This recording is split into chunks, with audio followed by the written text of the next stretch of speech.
I thank you all for tuning in to Smitty's Corner. The time right now is 6:32 p.m. East Coast Standard Time. We are going to go ahead and we are going to fill a special request. And this special request is just for you, brought to by Mr. Seven himself. Enjoy. Yeah. Take season, bitch. No, I don't do me, I don't fuck with like. One in a million, the bitch I leave. Hey, I be damn, I lose my eater. Give a damn, I do what I need. Need a camera crew on him. Gonna do what we plan to do, and I see it. Got a man, it's cool, I see it. You get a chance, come get a relief. It's mad expensive to leave her. You break it, you buy it. Tricking is cheap. Y'all let her grow it, the bitches a leave her. Let her go it, the bitches a keep her.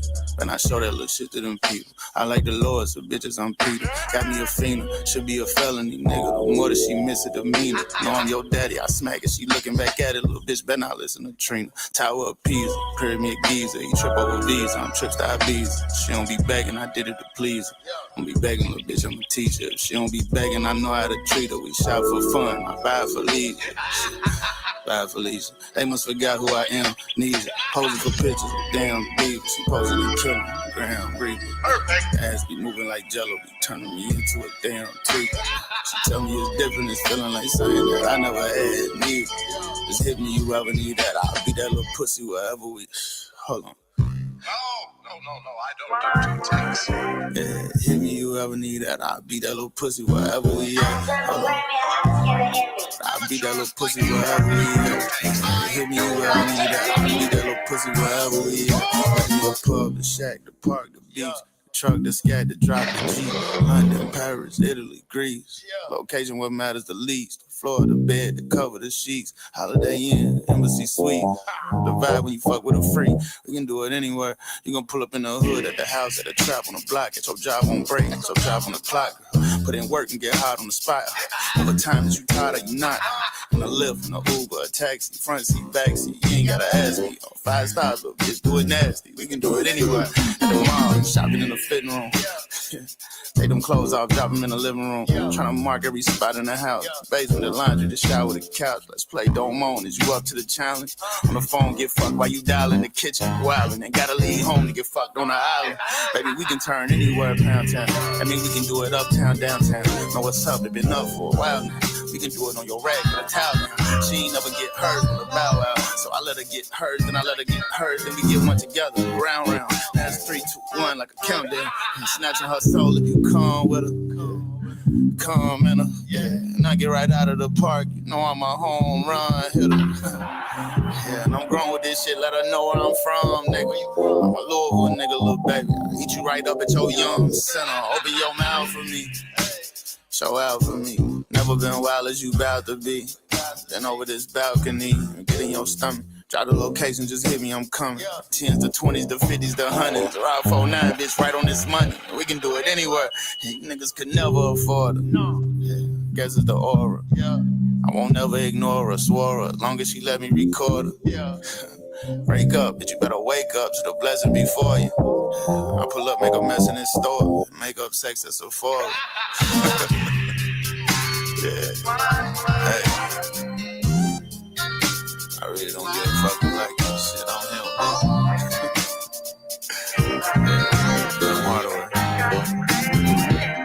Hey, she feel like a brick house, and she a homebody. Let me give her my shit out. Don't give it to nobody. Turn a bad bitch to a nobody. The way I devour her whole body. Yeah, I get explicit, I'm so sorry.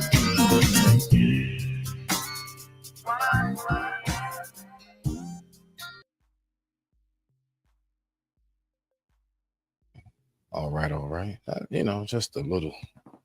Just a little scissor, something to get it going. We are going to talk about something that I know for a fact is, I'm sorry, like this has to be talked about. And it's only because, there are reasons behind why I feel the way I feel. But before we get started on that, we not even finished I'm gonna let this, I'm taking my time on this one. I'm taking my sweet time on it because I came front. I just feel so daggone good. And I hope you feel good as well. We always have to make sure that we keep good energy around us at all times. Am I in the right damn live thing? Hold on, let me see something. Am I in the right one? Yeah, I am. Good, okay. All right, cool beans. Let me see something here.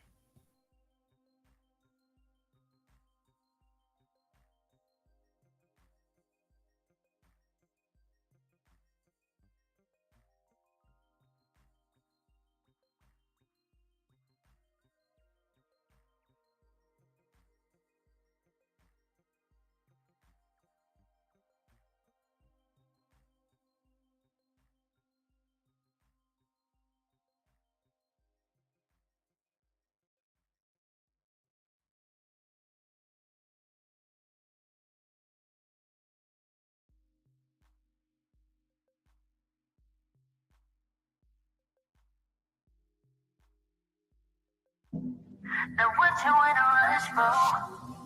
What you trying to meet your maker, darling? Oh, you running out of time, huh? But time ain't even real. You really don't know what you in a rush for? What you trying to meet your maker, darling? Now what you in a rush for? What you trying to meet your maker, darling? Now what you in a rush for? Trying to meet your maker, darling. Oh, you're running out of time, huh? But time ain't even real. You really need to change. But time ain't even real. You really need to change. But time ain't even real. You really need to change. But time ain't even real. You really need to change. It's all an illusion. Now what you in a rush for? Trying to meet your maker, darling. Now what you in a rush for? Trying to meet your maker, darling. Now what you in a rush for? Trying to meet your maker, darling. Oh, you're running out of time, huh? But time ain't even real. You really need to change. But time ain't even real. You really need to change. But time ain't even real. You really need to change. But time ain't even real. You really need to change. It's all an illusion. Now what you in a rush for? Trying to meet your maker, darling. Now what you in a rush for? Trying to meet your maker, darling. Now what you in a rush for? Trying to meet your maker, darling. Oh, you're running out of time, huh? But time ain't even real. You really need to change. But time ain't even real. You really need to change. But time ain't even real. You really need to change. But time ain't even real. You really need to change. It's all an illusion. Now what you in a rush for? What you trying to meet your maker, darling? Oh, you running out of time, huh? But time ain't even real. You really. Now what you in a rush for? Trying to meet your maker, darling. Now what you in a rush for? Trying to meet your maker, darling. Now what you in a rush for? Trying to meet your maker, darling. Oh, you're running out of time, huh? But time ain't even real. You really need to change. But time ain't even real.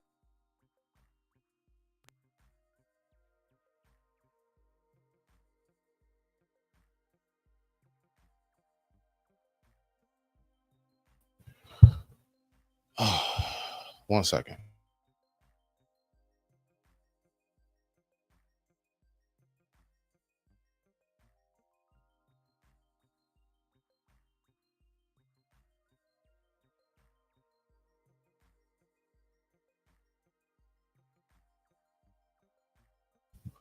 Okay, now. So, all right, all right. What it do? What it do? All right. I see you. I see you, my elder. Much respect to you as well. All right.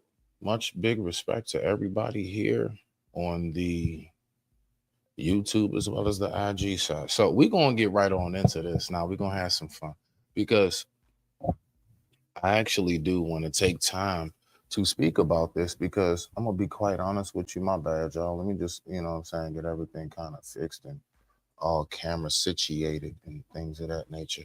I don't know why I always have to adjust this thing. You would think that it just stay in one place, but you know what? I think it's because of the camera angles that I use from time to time. All right, there we go. Okay.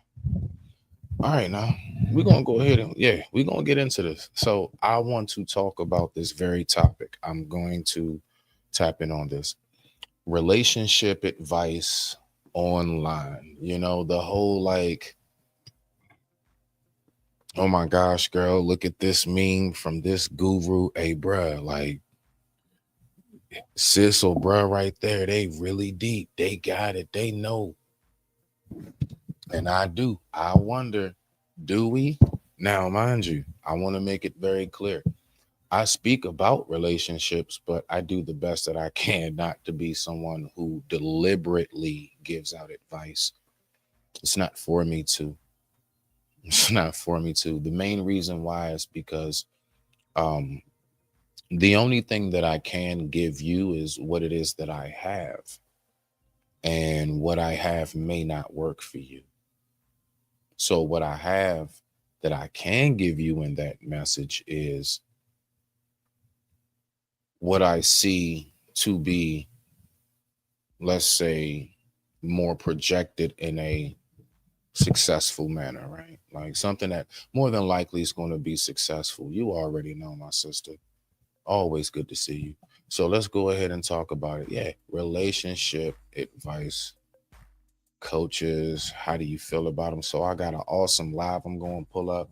We're going to be talking about this live I'm going to pull up. Now, I have some shorts in the meantime, so I'm going to get us warmed up. Don't you worry about anything. And I thank you all. I thank you all for tuning in once again to Smitty's Corner. The time right now is 6:44 p.m. East Coast Standard Time. Respect to you all. Okay?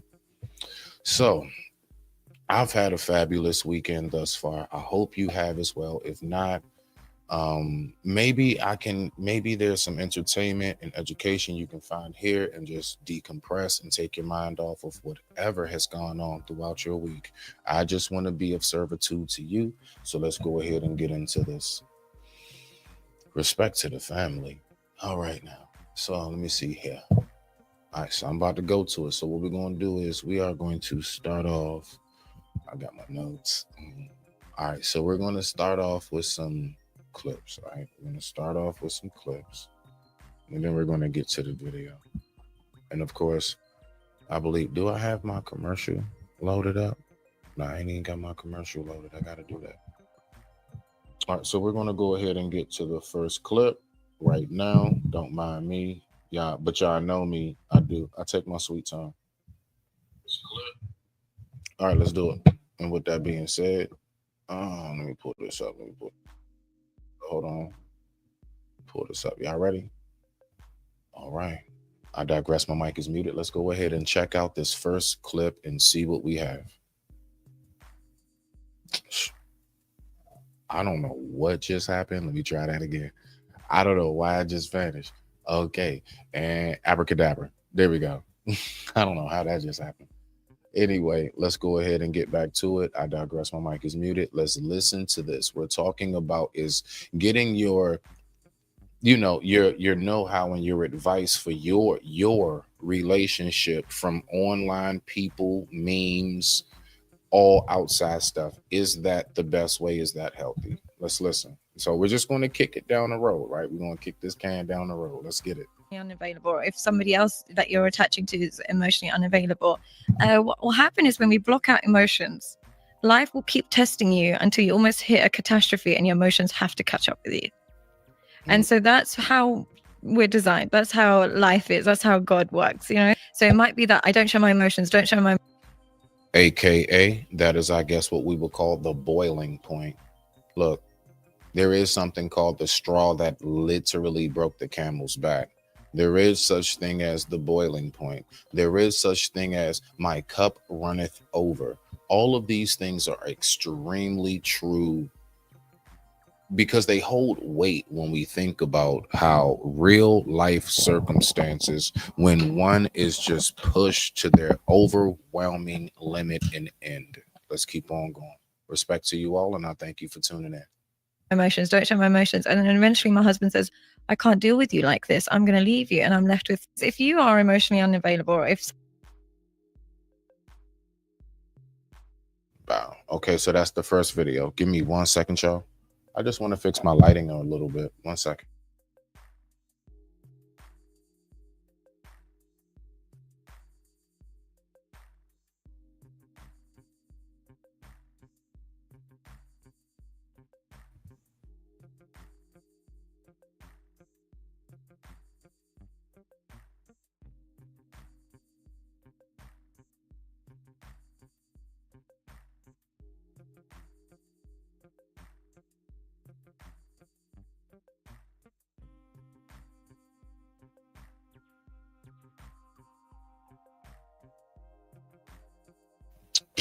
My bad, y'all. Now we're going to get into this right here. I really, really did enjoy this live, yo. I really did. This was a good live. I didn't see the whole thing. I'm gonna cover as much as I can, but I promise you, this is going to be one of those. It's going to hold you. Salute to Nightish. Salute. Y'all make sure y'all go over there and support the OG. You would type it in just like that. I don't know if in that font, but type that in and support our own, because we are all we got. Let's go. So let's get to this next one. So again, we're talking about dating gurus. All right. So let's listen in right here. Let's see what we got. So one of the main things that keeps people in toxic relationships is well-intended bad advice. And of course, if you're new here, I'm a narcissist. Actually, I have narcissistic personality disorder. So I got the term well-intended.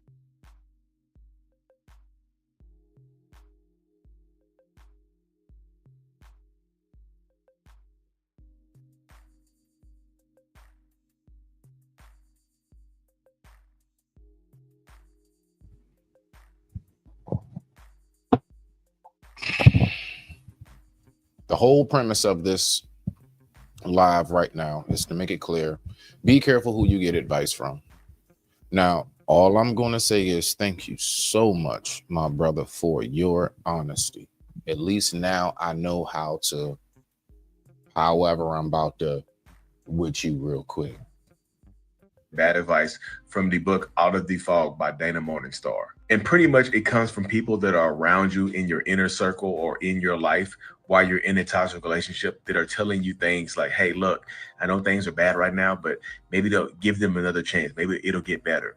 Or if you have a toxic parent or, parental figure in your life, you know what, they might not treat you the best, but, you only get one mom, you only get one dad. Like they give you advice with good intentions, but it's bad advice. Typically, the people who give you well-intended bad advice, they know you, but they don't know the full extent of the situation that you're dealing with this toxic narcissistic person or people in your life. I know that toxic. Now, I will say I give credence to that. And why do I give credence to that? Because the fact is this. We have to remember something, yo. If you're not listening to both, like if you have not adequately heard both sides, then you won't know what's going on.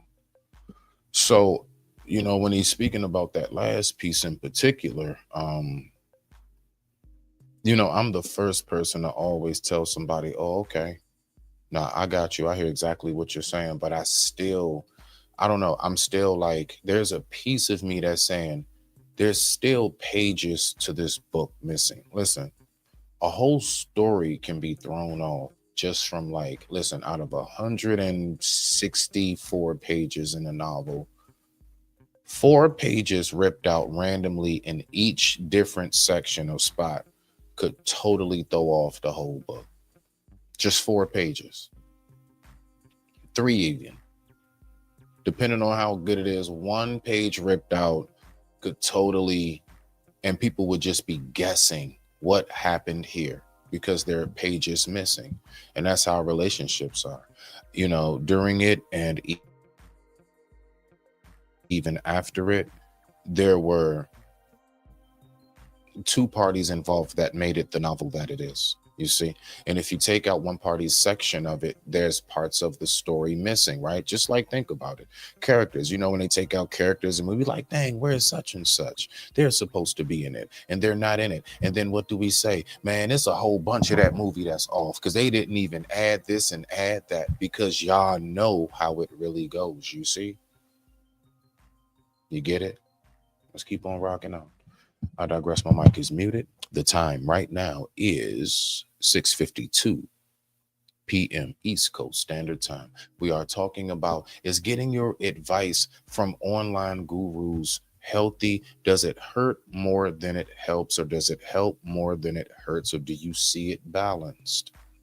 This is a free forum for all thinkers of all walks of life. We don't look for the echo chamber over here. I want to make sure I reiterate that a few times, because I don't ever want nobody to think that's what it is over here. Now let's go ahead and get back to it. I digress. My mic is muted. Boss you have is horrible, but the job isn't that bad. Do you really want to quit and start over? All right, so that's the end of that one. Okay. All right. So let's go ahead. We are going to get to the next one. We're going to get to the next one, right? And then we're going to go ahead and get to it, because the video is it's a nice, decent amount of time. So, I mean, we got all night to chop and break that up. So that's going to be, you know, that's that main course right there. That's that main course. Let's go ahead and taste test one of these last hors d'oeuvres of a clip that I have available. All right. See what I got right here. How do you feel when you hear somebody say this right here? You might have seen it before. Who knows? I don't. Let's rock out. Don't listen to the internet. It's okay to like these. Oh my God, he just be texting me. He be on me and you be liking it. Add that in. Y'all be quick to be talking about how be in your DMs and trying to take you out and spending so much money and X, Y, Z, but you be forgetting to add that you like it. You like old boy. So why you playing? Because soon as he posts somebody else white toes in his story, now you crying in a group chat. Y'all don't get tired of that? Ladies, y'all better listen to sis, because she is speaking fact. If y'all are out here listening to some of these female gurus that will lead you to the promised land of love, they will have you single and with 20 cats. Now, okay. I'm going to get to what he talking about in a second. There's anything wrong with having your cats like this, but they be having you play all these games, these mental games, these psychological games with these men. And like she said, when he posts the white toes of some other girl in his story, now you upset. Today, we play too many games. We act like we don't like this person or that person over there when we really deep down want to be with them, but we can never let them know because Janae Talks told you so. Today, we need to normalize. Don't listen to the internet. Right. Okay. So this is what I have to say to what he was saying to that, right? So I'm going to pull this up. Matter of fact, let me just go ahead and look. It very well could be right. Give me 1 second with that shit back. Because and then we just, you know, I'm telling you, we're going to have some fun. So look, right? Listen, this is the main thing. This is the main thing I want to make clear. So I want to make it clear for me, right? When I'm talking about online relationship advice gurus, I'm talking about whoever does not give good advice. I know that the brother on that particular video just specified women. Nah, we don't do that over here. I just want to make that clear. So watch this. So my point is, I'm talking about anybody who gives bad advice. If you give bad advice, you give bad advice like, I don't know, this guy here maybe. And needs to make to be happy. To be significantly happy, 8 figures plus. What? You need $10 million to be happy? He's trolling, right? No way a real person said this unironically. You see what I'm saying? Like real quick. So I just want to make it clear. Nah, it's across the board. See, what I'm talking about is us taking advice from those who may not be qualified totally in that manner. Like, watch this, right? Perfect example, right? There are a lot of people, like actual scientists, who discredit Dr. Sebi. Rest in peace to the black man, right? Discredit him. Why? because he wasn't technically certified. Did you all remember the story about that dentist guy or something? He was a fresh, clean dude and everything. He looked like he had a real lab set up and all of that. But come to find out, and look, he did real veneers. He did real teeth work. He did real work on people. And come to find out,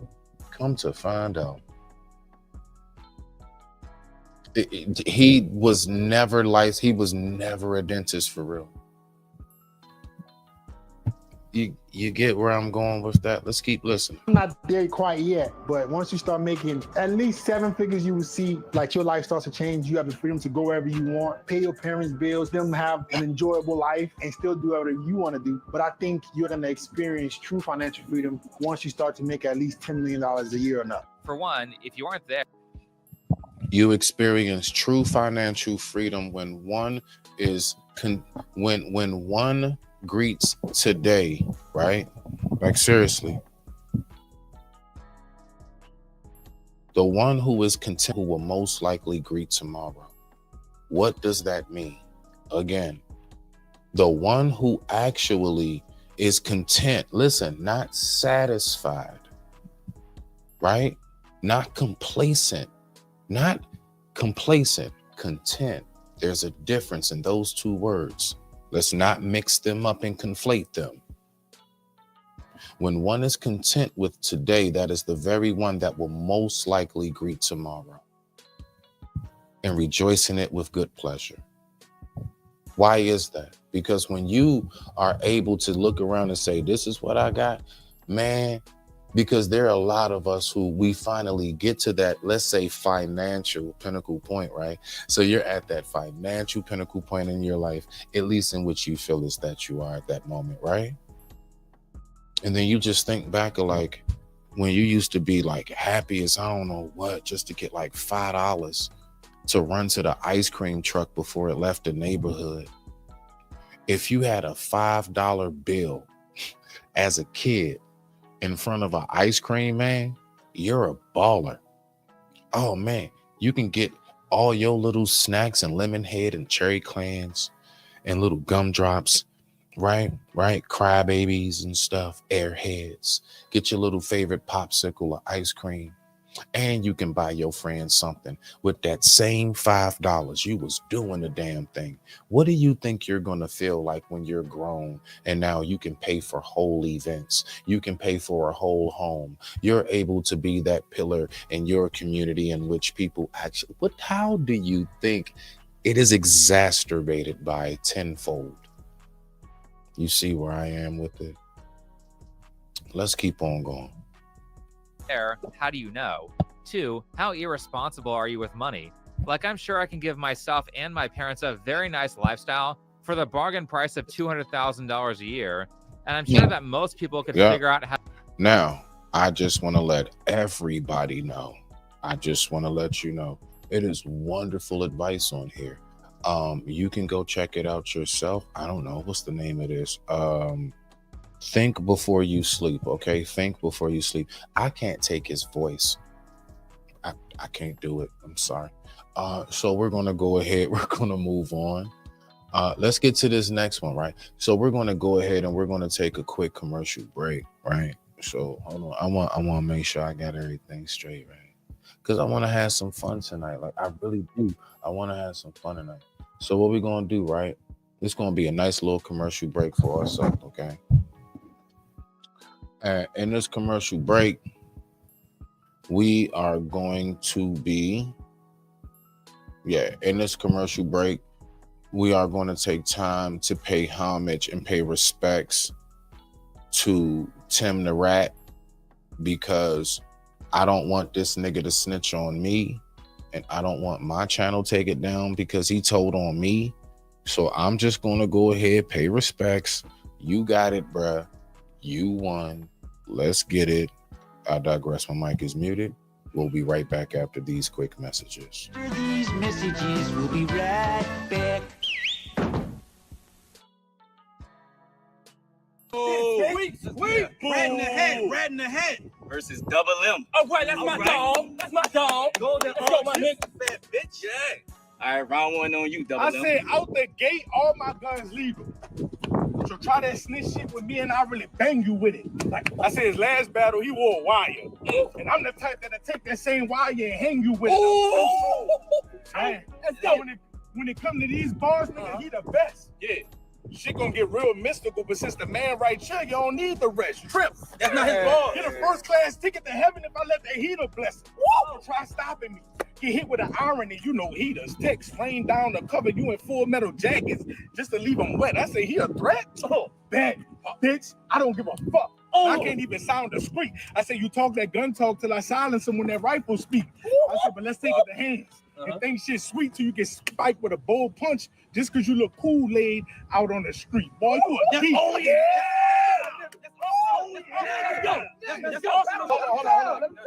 Hold on. So we all know this the part of the battle where shit get real. They say snitches get stitches, but stitches heal. Let me talk to this nigga. Right on. Last week, somebody shot at me and left shells from the thumper. Yeah, I know who it was, but I won't walk down. If you can't tell, I'm a runner. But I bet all of my guap that all of my ops end up in jail by summer. So if you think I won't tell, oh well, I'm gonna. So check my track record. Timothy, he's in jail. Brittany, she's in jail. The Johnson family, the whole damn tree is in jail. My point is, I point the finger so much you would think I'm reading braille. Why is this let me do this. Let me finish. So watch your tone. You remember what happened last time? You spoke to me with all of that bass? What happened? I stalked you for a month straight, and for all of them days, I waited for you to slip, and finally, you walked in Walmart, you and all of that waste and all of the grapes. Then he snuck into a museum, stole an autographed baseball out the case. I caught it on tape. Then he tried to run home, thinking I was gonna let him slide. I guess he thought he was safe. But that was the past. That was the past. Let me talk about what happened the other day. Oh, shit. I seen something on the He's side. telling. His cousin just got shot. They slumped him with a Glock. So much blood gushing from the shots, my stomach was in knots, but only because I know who scratched them, and now I'm itching to say something to the cops. Wait, let me tell. I'm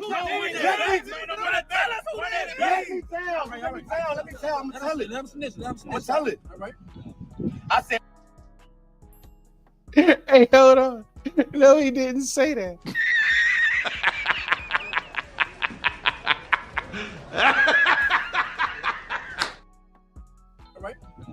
I said only because I know who scratched them, and now I'm itching to say something to the cops. If this was an interrogation room, I would tell him it was you that put his cousin in the box. You broke into his motherfucker's shop. You that be swiping cars and doing fraud. Is how you acquired all the money you got. Quite frankly, I'm so tired of you stunting on the block. So since you look like a pig in a blanket, it's only right that you standing right next to an undercover cop.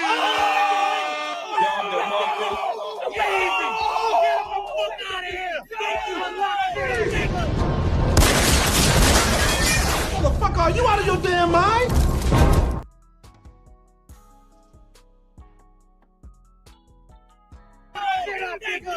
I lock shit up. You're my cousin. Innocent, man. Welcome to D-Block.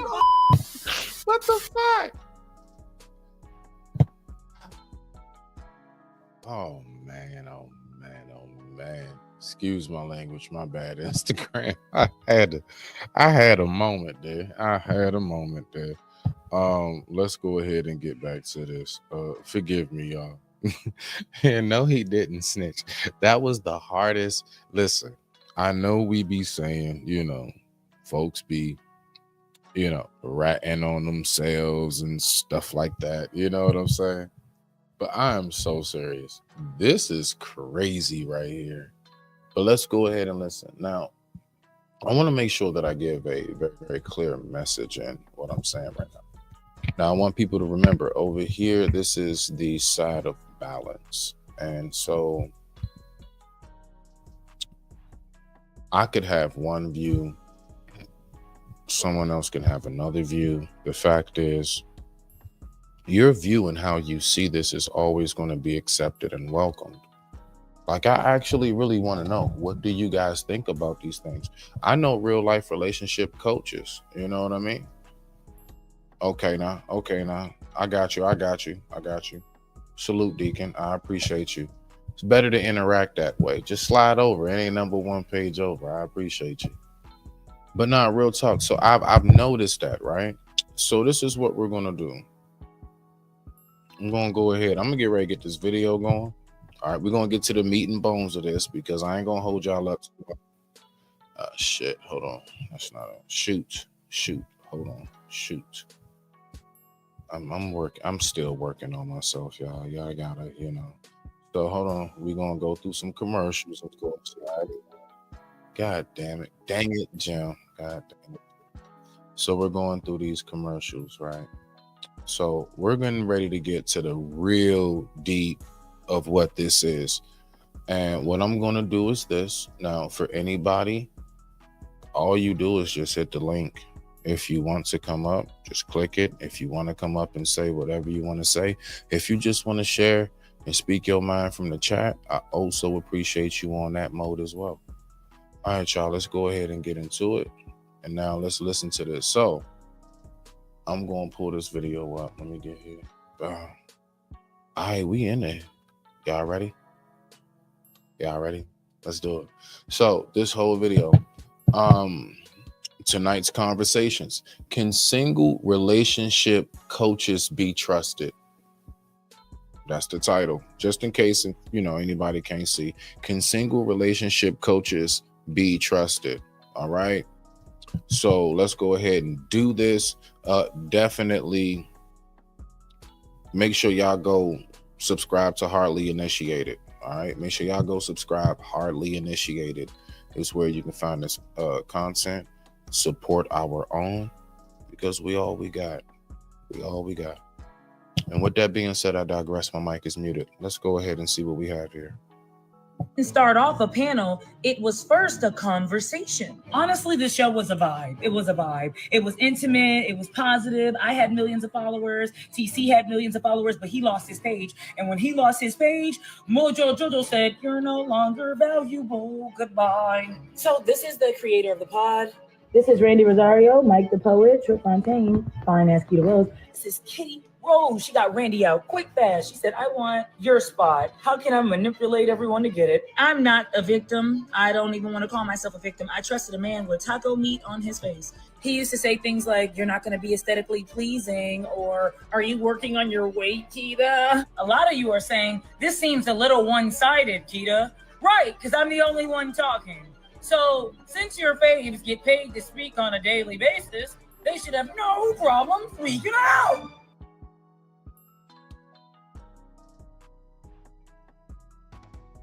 Are you serious right now, bro?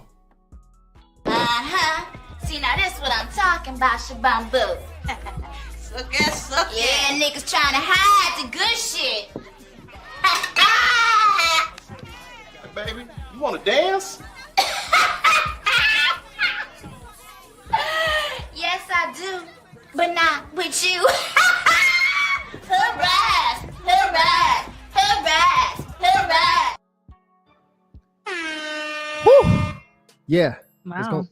It's gonna be one of them kind of shows, people. Yeah, definitely. Welcome to Hardly Initiated. It is your host, Tyshawn Jackson, and I am in here with my co-host, Ryan Catchings. Ryan, what's up with you? Man, we're just giving the people what they want. So listen, we look at what y'all watching, and y'all gotta, Keita Rose channel is probably listed on when you go and you look at what the audience is watching, right. Probably 3 different pages is listed. Keita Rose is on there. Yeah. So you want to hear what she got to say? And fortunately enough, we actually having her on the platform tonight. Yes. Crazy. So let me ask you this. Now, this is a question that I propose for the audience. Do you believe that majority of people, right? Hold on. Let me go ahead. Let me fix this. Yeah, I can fix this. There we go. Do you believe that majority of people look at relationship advice shows to substantiate why they feel as if relationships are some shit? Or do you think that majority of people actually look at it to substantiate, what it is that they want to accomplish? What do you think? I don't know. Like, what do you think possibly it is? All right. So is it more so they listen to try to gain something, or do they listen to it to just back up whatever it is about the whole relationship dynamic that they see is really, really effed up? I don't know. You let me know. Let's keep on rocking out. Just something for you to think about. You can type it in if you like. Keita Rose actually is going to be here, so we're going to get to go ahead and chronicle that side of the story here. So I'm very excited to introduce you guys to Keita just a bit because she is backstage, but hold tight. Right. We got to go ahead and give y'all some announcements and show y'all who the sponsor is. So big shout out to the episode sponsor today, BetterHelp. Let's talk about them. Yeah, shout out to BetterHelp, guys. Listen, it's already we really deep into 2025, and if you haven't done anything to change your life, maybe tonight is that call to action for you. And guys, BetterHelp is doing a lot of things. They literally help over 5 million people Man, I want to show y'all something after that. across the world daily. Right. And so if you're interested in therapy, and keep in mind, it's not just for people with major trauma or major family and relationship issues. It's even for people who just need a little bit of help, that little bit of push, helping you set boundaries, getting your life back in order. BetterHelp is really one of the best options out there, guys. So if you want a licensed therapist, which keep in mind, you can pick up from an entire lineup. And if one don't work, you throw them away and get you another one. All you got to do is click the link in the description. Go to betterhelp.com/initiate for, what was it, 10% off? Help me out, Ty. I think it's 10% off. That's what it's on the screen there, brother. betterhelp.com/initiate for 10% off. Listen, BetterHelp help us put on the show, so they're giving out these deals. So I just want to make sure we keep it accurate. But anyway, you already know. Click the link in the bio and allow BetterHelp to help you change your life today. Go ahead and take advantage of that one there. I'm ready to And get to the show, man. Let's without get Keita further Rose on there. ado, Yeah. everybody. Y'all ready? So now I want to make sure I put this in here real quick, because this ain't gonna take me but a couple moments. Boom, boom, boom. All right, down. Oh shoot, I gotta take something out. Okay, take that out. Take that out. Do this. Hold on. Bow. Let me try something here. Might have to take something out. Ah, there we go. We in there. See, just that quick. Now I want to add this right here. So let me do this. Bow. Take out. Let me add this. And I'm going to add this right here. This ain't going to take. Let me see something. Let me see something real quick. Hold on. Let me see something. No. Are you serious right now? So this is what I got to do. Dang it. Apparently. Nah, I can get it in there. I can get, because it's about health. I'm sorry, and I'm just one of them people. Health as well. I'm just very big on that. So we're going to do that. Like, I'm huge on that. So give me 1 second. Let me just do this. Yeah, I'm going to go here. I think it's about that time. Yeah, it's about that time. I'm going to go here. All right, boom. So now let me add this. I'm going to add this. So, one thing is a smoker, right? You think people look for confirmation? We're going to talk about it. Hey, trust me. Listen, anything y'all going to want to hear when it comes to this topic, you're going to get it right here on this live. I swear on life you will. I promise you. This about to be real lit. It's not about to be boring at all. But I want to show something real quick. So, listen, for those breathing problems, asthma, bronchitis, smokers, the whole nine, 3 things definitely that help. What are those 3 things? Let's go ahead. Let me get him up out of there. Bow. 3 things that absolutely help. Okay, so beets. First and foremost, beets, all right? Beets can be good for your lungs because they contain nitrates and other nutrients that can help with lung function, okay? So that's what we got right there with that. You know something else?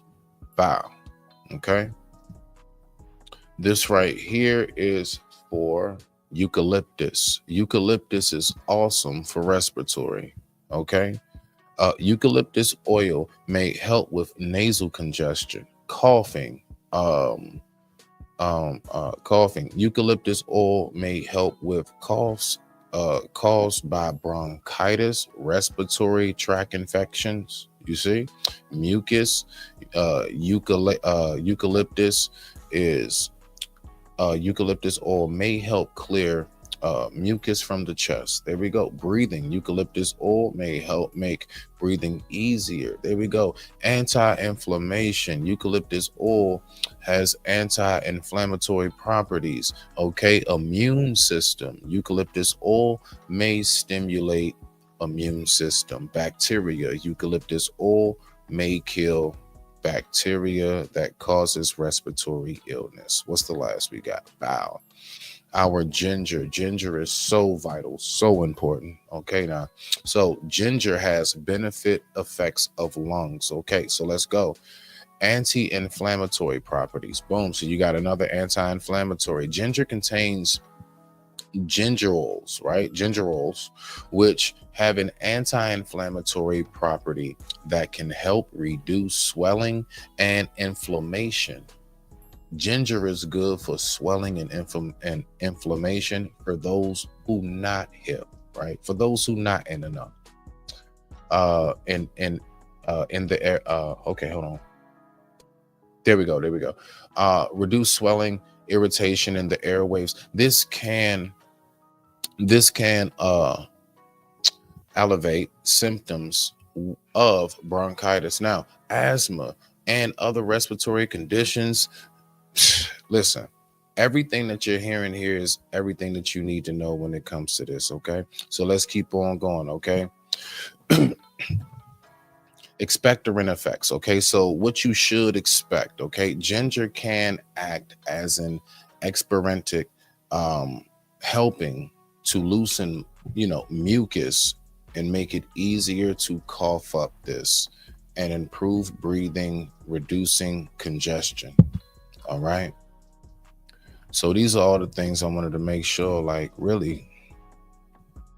You say, what? I know that's right. That's what I'm talking about. Let's leave that up there for a quick second, because that's so important. Now let's go ahead and get back to the video.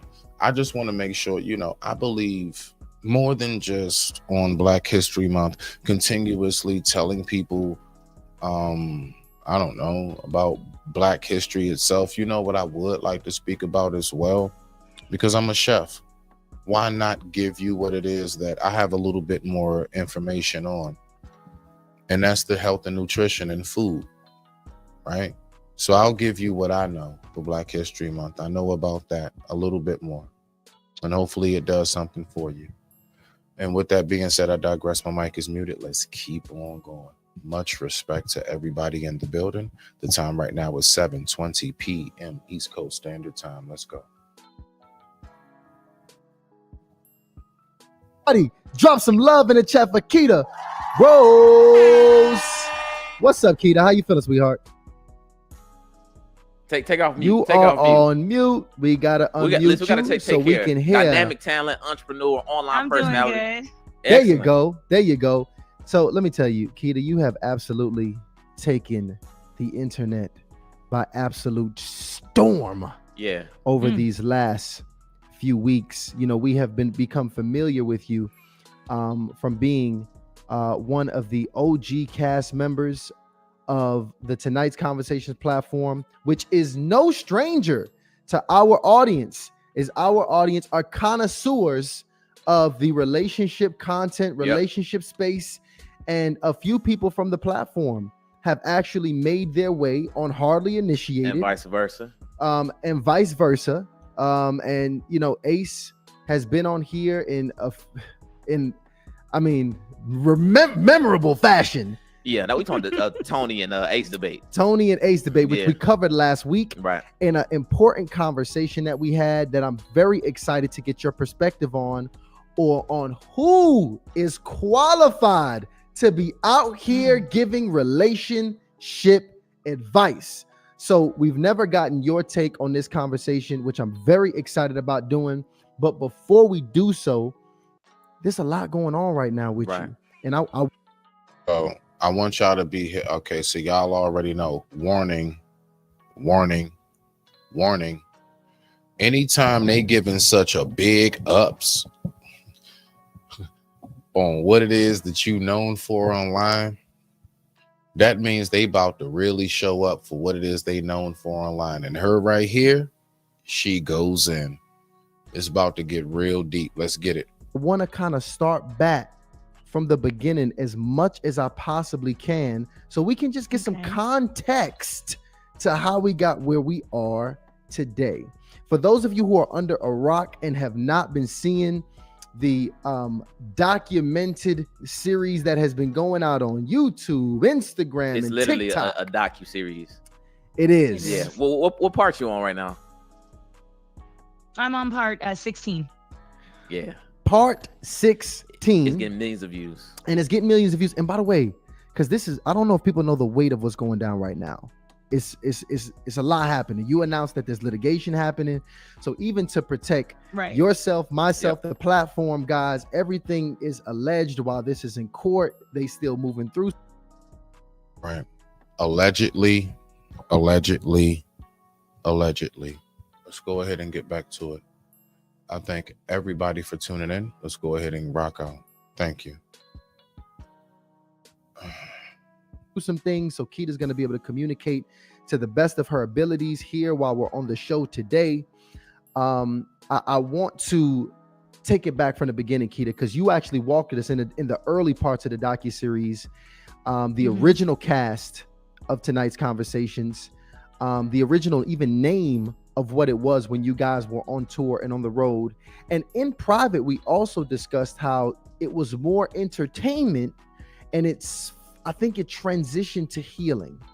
If you can walk me through when and why did the platform transition from conversations that you felt were more entertainment based around the relationship space, then it, transitioned to more conversations about healing, if you will. Walk me through that if you can. Well, because I didn't start the pod. I can't tell you why we transitioned like that. The only thing that I can say that I think is healing became really, really profitable. Like at first, everybody wanted to get into the pod space, so we were all communicating and giving each other's perspectives and whatnot. But then our conversation, right, our couch talk, we became a panel of gurus that gave advice. Now all of us. All right, so we're going to take this step by step. Oh, trust me, I'm hitting my J, but I am listening. Now, when she said we all became gurus, how? What do you think it was? Because notice how, I want us to really pay attention, right? How did she describe in which all of this first started? How did it all kick off? It all kicked off because they just were talking, right? What do you think turned them into gurus? The audience. The audience. See, the thing is that overnight, if enough people just flooded everything of my content, I would be a guru. Everybody all of a sudden would wanting to be here, hearing what it is I have to say. Here it is. 9 times out of 10, I mean, of course, through time, you will notice I learn more, I grow, because that's what I do, because I must provide that for you. I can't keep giving you the exact same thing every day. You wouldn't stick around. I know this. You don't even have to tell me that. I know that already, right? You won't stick around. So what I believe took place was during that time, they were seeing all of these likes going up, everything. And like right here, this comment that says, where is it at? Yep, people need confirmation, validation, affirmation, all of that. But watch this. The reason why online advice can be dangerous, I'm not going to say it is, because it's legitimate folks out here, real deal, certified, legitimate. But it can be dangerous if you're seeking for what? that confirmation, validation, you know what I'm saying, through exterior. Everything with that confirmation, validation, you know what I'm saying, affirmation, that has to be within first. Because what you believe in yourself, people will believe that too. You have to believe it first. You have to come up like, yeah, I'm here now. You can't walk in with your head down, tail tucked between your tail tucked between your legs. You can't do that. You see what I'm saying? You have to make sure that you come into the circumstance and that you are of completion within yourself first. And guess what? It will exude, it will radiate, and you don't have to tell people nothing too much about you. They're going to be coming up telling you how much they look at you as this and look at you as that. So let's just keep that clear. We got that part. That's what I'm talking about. Participation. Absolutely. You must be involved in what it is that you want to see grow. Absolutely. Facts, big facts. Let's get back to the video.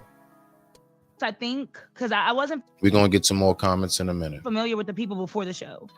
So I didn't follow them prior to me working with them, but I think all of them gave relationship advice. I know I give advice, in my own way. So it's not something that we haven't done before, but that was never the goal of the show in the beginning. Got it.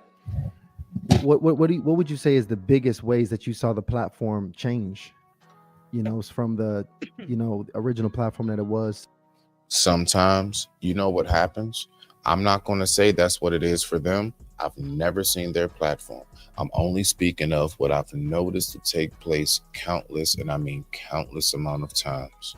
Folks start off, look, just like artists, celebrities we know, even people in our real lives. It's a real thing. Not everybody changes when they elevate in money and, let's say, notoriety for the good. Some do. Some separate themselves because, like, I've been waiting for this moment to get away from you niggas. That's a real thing. I'm one of them. I'm so happy I'm away from you niggas. I'm glad. I'm so happy I can talk to you from here in the comfort of my peaceful, quiet home and not have to deal with you niggas on a regular. It's a beautiful thing. But I also recognize a lot of times, that ego can kick in. Like I said before, it started off as a regular podcast. What do you think really took place? I'm telling you, folks' heads got big. Hey, look, Yeezy said it. My head so big you can't sit behind me. Right? Come on. I mean, that happens. And when he first came in, what was it? Jesus walks with me.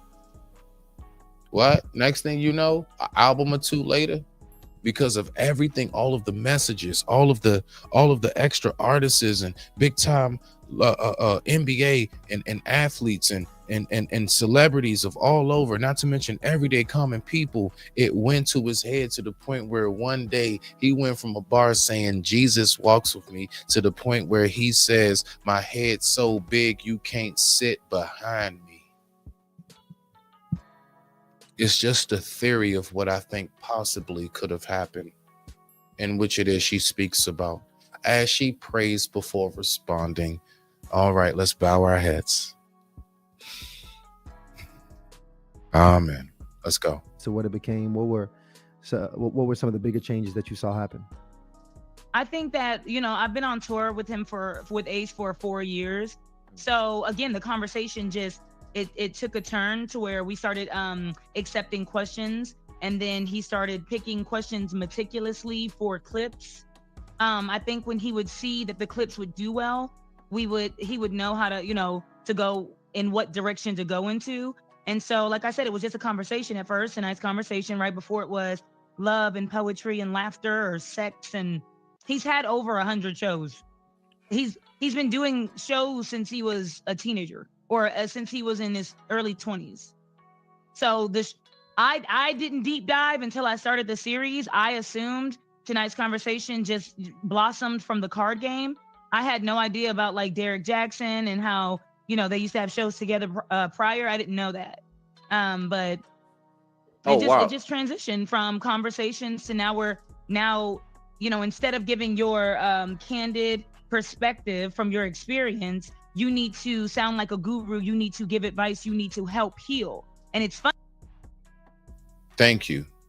And that's the problem. Do you all not realize how many of us, I want you to think about it, it's people that'll hear you speak your pain, and they'll hear you speak your pain enough, and their responses is healing you. You're speaking pain. Watch, okay? Because this stays open. Watch. You're speaking your pain.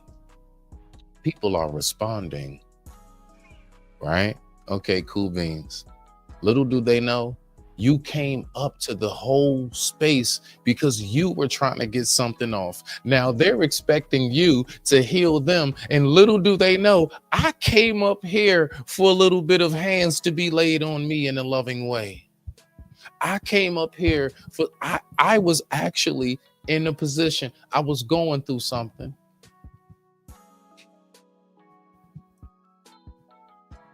You see how it worked? You see how it can work? Here it is. You coming up there and you so like, you not necessarily broken, you could be, but I'm not even going to take it that far. But like, you just might be like, you know what, man, I just look, you ever had that moment where it's like, I just want to know I'm not crazy. I don't know, man. I don't know. Everywhere around me, I keep being told I'm tripping because I think and feel the way I think and feel. Because I have views on life the way I have views on life. And so what do? We start seeking. We start searching. And throughout that search, we will find ourselves in position where we are only simply giving a testimony. And the next thing you know is so many people who can relate to your testimony. And if you're able to advocate it good enough, they start looking to you as a hero. Here it is. You came there looking spiritually, maybe mentally, to be saved in some form of way.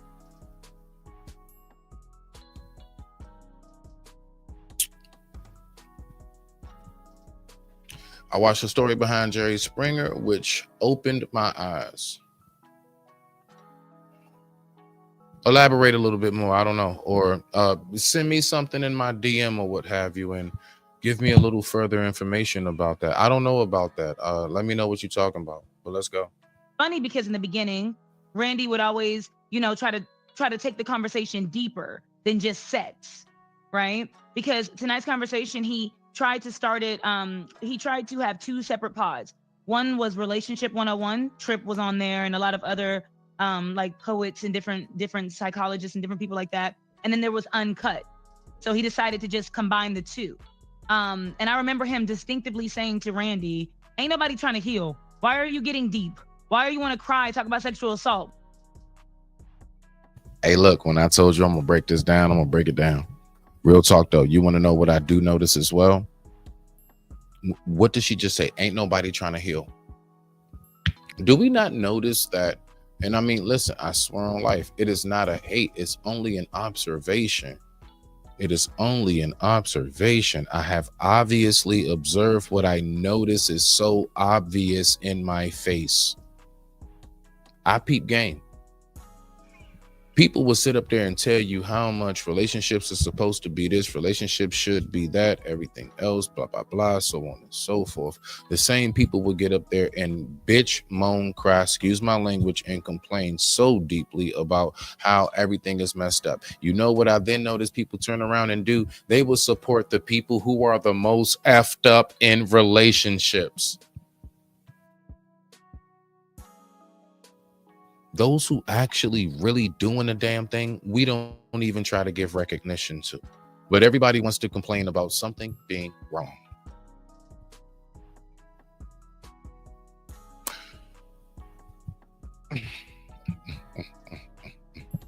We're going to take a quick second. And I just want that to sit. I wanted to woosah. It's Black History Month. We got to make sure we always big up the greatness of our own. Okay? So I'm not showing you I'm not look on Black History Month. I'm not pulling this I up. don't need no man trying to go 50-50. I don't need no man trying to go 50-50. Nah, not over here. We big up our sisters in the best way.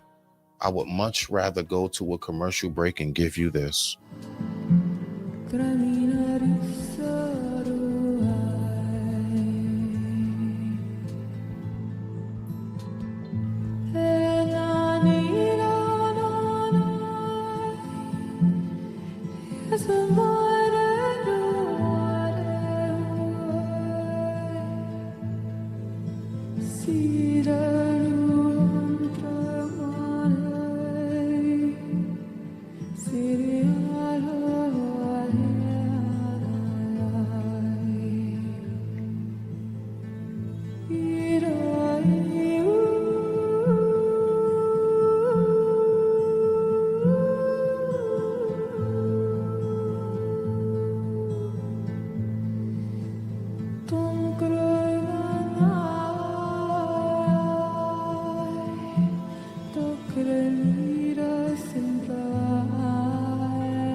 Okay, now that's how I like to represent my Black women. I'm sorry. I don't know what you like to show, but that's what I will show. Let's go ahead and get to it. Let's see what we got on the comment section real quick.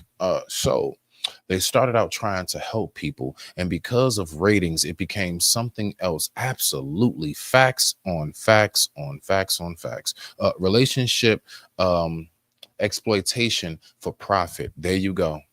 That's how we got the people like the DJs, the Derek Jacksons, allegedly. That's how we got, look, people would say it, you know, rest in peace to him. People would say that's how we got folks like Kevin Samuels, rest in peace to that Black man. People would say that's how we got folks like Ace. People would say that's how we got folks like Brother Trill. Everybody in these spaces, I don't care who it is, if you are big enough, there are folks that are going to assume that that is what your mission is. So you're smack on point with that. But I will say this. It's something about when you're like true to yourself and you know yourself. I told y'all, broken record. When you know yourself, it's something about you can't always put a thumb on it exactly. But you know when you being bullshit. You know when you hearing bullshit. And you know from observing someone in these spaces on a consistent basis, you know when it's one of them, like, if I saw you in person, I would buy you a drink. I'll buy you a drink. Come on now. Like, let's just be for real. And that's why I always go back to it.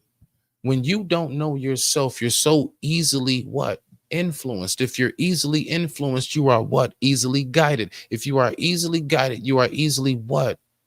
Misled. Let that sit. Let's keep rocking out. Blah, blah, blah. She was like taking the tempo of the conversation down, of the episode down. And now, fast forward, maybe a year later, we're healing and we're providing guidance and healing, you know, to the culture, for the culture. So it switched pretty fast. And you know, was this something that you were comfortable with when you know Ace decided to switch the platform? So at that moment, at that time, I had already been about 3 years in, and from the jump, I kind of knew that I couldn't say too much because, and I'm sorry, y'all, I'm getting over a cold. You're fine. You're fine. Take your time. But I'm sorry, what was the question? I'm just trying to gauge your level of comfort when the conversation. See, that's what I'm trying to figure out as well right now myself. Okay, so let's see what's going on, because this right here is about to heat up. Let's go. You know, left from just being casual and giving your open perspective about.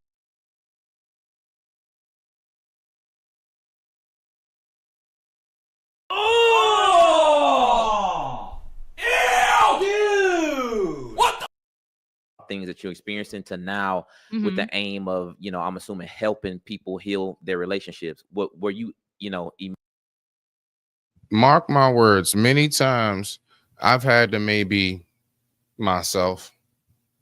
You know what I do? What you all know me so famous to do. I digress. My mic is muted.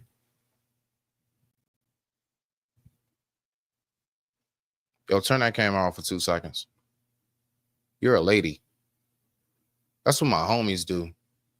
That was a football on the side of the field, Hawk. That was like what coach does when he's spitting out the tobacco. I have a standard when it comes to things like that. Just like how our sisters do when it comes to us being emotionally responsive and in check and protective and authoritative and all of these other things that they just automatically like, you're a man, you're supposed to. And I have my same vision for my sisters. That right there just. Oh! Ew, dude! What the? Immediately comfortable with that, or is it something that you had to take time to Right. adjust? How did that work for you? So I'm the joke teller. I'm the jokester. So I've always had that same role, right? But I was comfortable at first, but I was side eyeing. Like, listen, this is my job, right? This is my job. So in the beginning, I found out he was a cheater. All right, I found out from his assistant that he was, you know, sleeping with her, but he did have a girlfriend, which we all had to meet and, you know, hang out with and whatnot. She then began working with us. So then that became awkward. So I knew he was a cheater. I knew he was an asshole. I knew he bragged. But because I was, you know, I come from a military background and I'm a veteran, I'm used to men who act that way. So in the beginning, I didn't care. I saw what he was doing.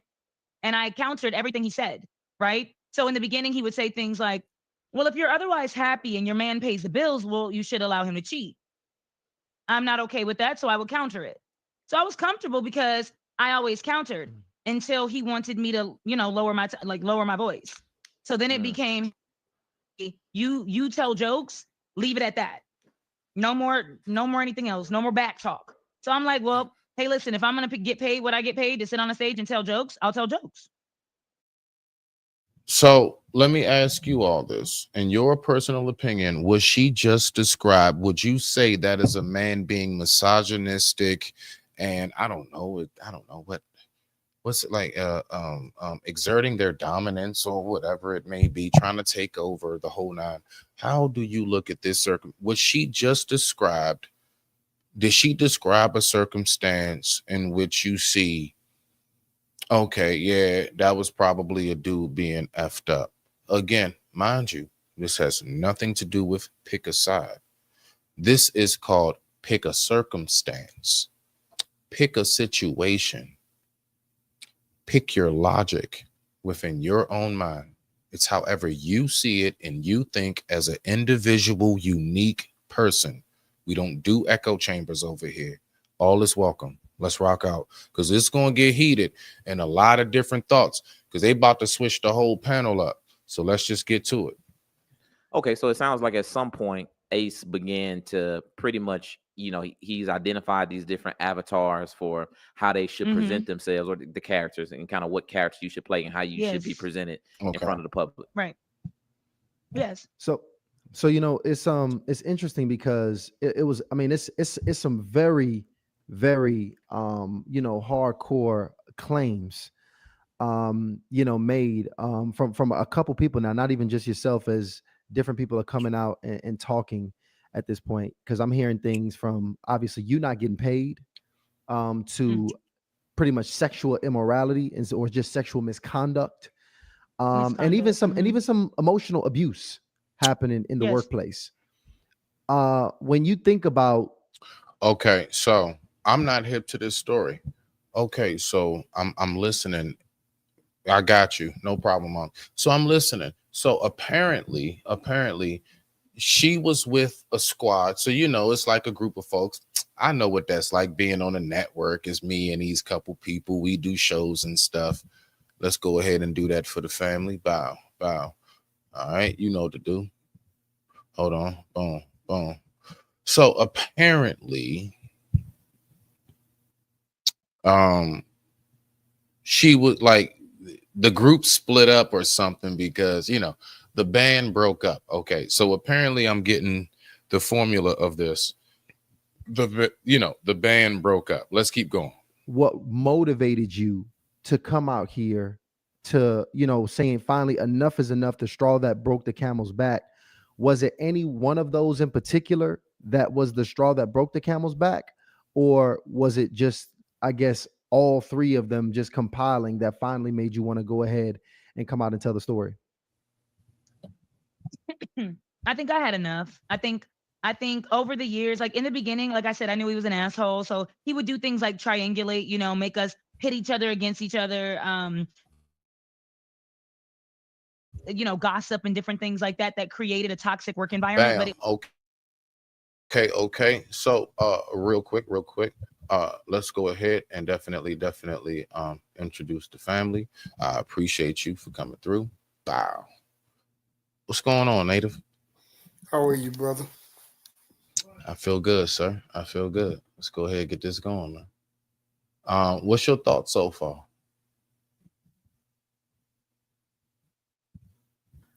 I'm just coming in for real, trying to get a little bit more groundwork. Just came in, saw you live. I didn't know that was you because I couldn't see the emoji, so I'm gonna drop you and bring you back in properly. Everybody, I would like to introduce my native. Let's go ahead, give it up for my man, Mr. Truth Teller, and let's do it, Mr. Black Superman himself.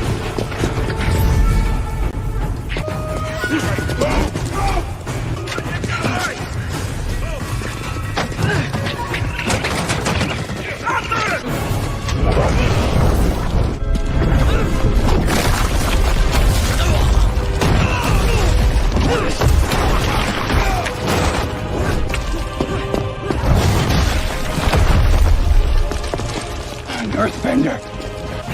Hurry!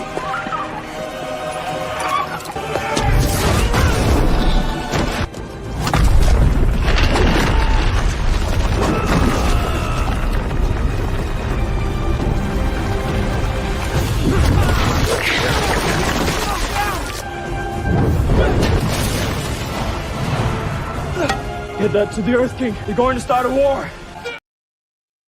Let's go. What you got? Yeah, no, like I was saying, I'm just coming in, so I'm trying to get a feel for it. I really don't know what's really going on. So what we're talking about straight up. So I'm going to give you, listen, this is what I'm going to do. I'm just going to take us back one clip. Okay. So don't listen to the internet. So everything we're talking about on this live has everything to do with this right here. Now, relationships. And when we speak about relationships and people who like relationships either like usually fall to disaster or get better, do you think that online relationship gurus and people like all the memes and this guy's so smooth and everything else, do you think that that is the ticket to successful relationships? Now, before you answer, I'm gonna play this for you so you can get a feel of what the whole topic of is tonight. Let's go. This will answer it in about a minute. Just be texting me, he be on me, and you be liking it. And don't listen to the internet. It's okay to like these. Oh my God, he just be texting me, he be on me, and you be liking it.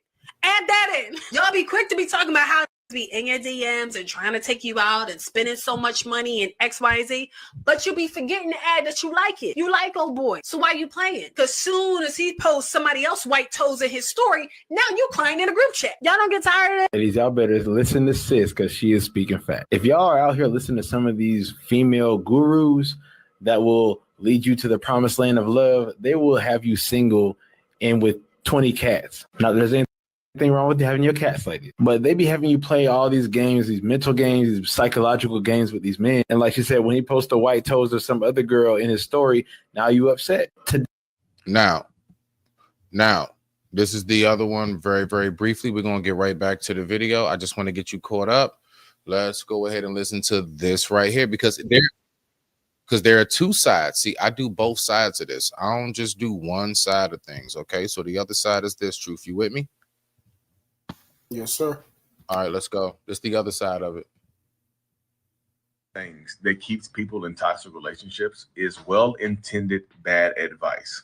And of course, hold on to that. Hold on to that. Well-intended bad advice. Of course, if you're new here, I'm a narcissist. I actually have narcissistic personality disorder. So I got the term well-intended bad advice from the book Out of the Fog by Dana Morningstar. And pretty much it comes from people that are around you in your inner circle or in your life while you're in a toxic relationship that are telling you things like, hey, look, I know things are bad right now, but maybe they'll give them another chance. Maybe it'll get better. Or if you have a toxic parent or, parental figure in your life, you know what, they might not treat you the best, but, you only get one mom, you only get one dad.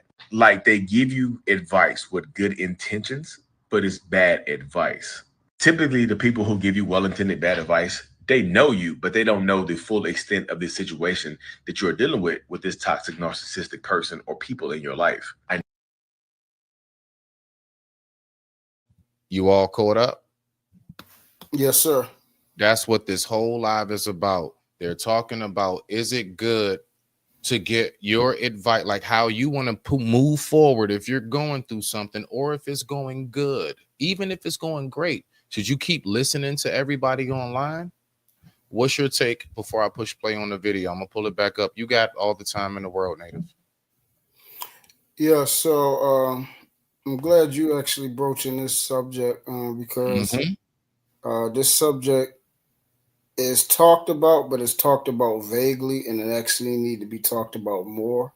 Because this is actually, which is, I would say, like the looming dead black cloud over us right now, because everybody is on here professing that they got the cheat code dealing with relationships, and it's one big grift, it's one big play on people's sympathy, people out here actually looking for love, the psyche, the emotional state, their psychological state, spiritual state, physical state, mental state, all of it. People are basically being real life predatory and feeding off of the, I guess you would say, the metaversal prey at hand, literally at their fingertips. Wow. And it's serious. So to answer the question, is it a good thing or bad thing? No, it's a horrible thing. It's horrible. And I would pray that people do not go for the people that are so-called have it all together. And the prime example of this is FNF, for we know them as Fresh and Fit, who I call fraud and facade. That's what I call them. When I came on here 5 years ago, I personally came on and said, those guys, I hope you're not listening to them, because those are frauds. Those are lame. They're not dealing with women. They don't understand women. They cannot help you get a woman. And then you know how they get us real quick?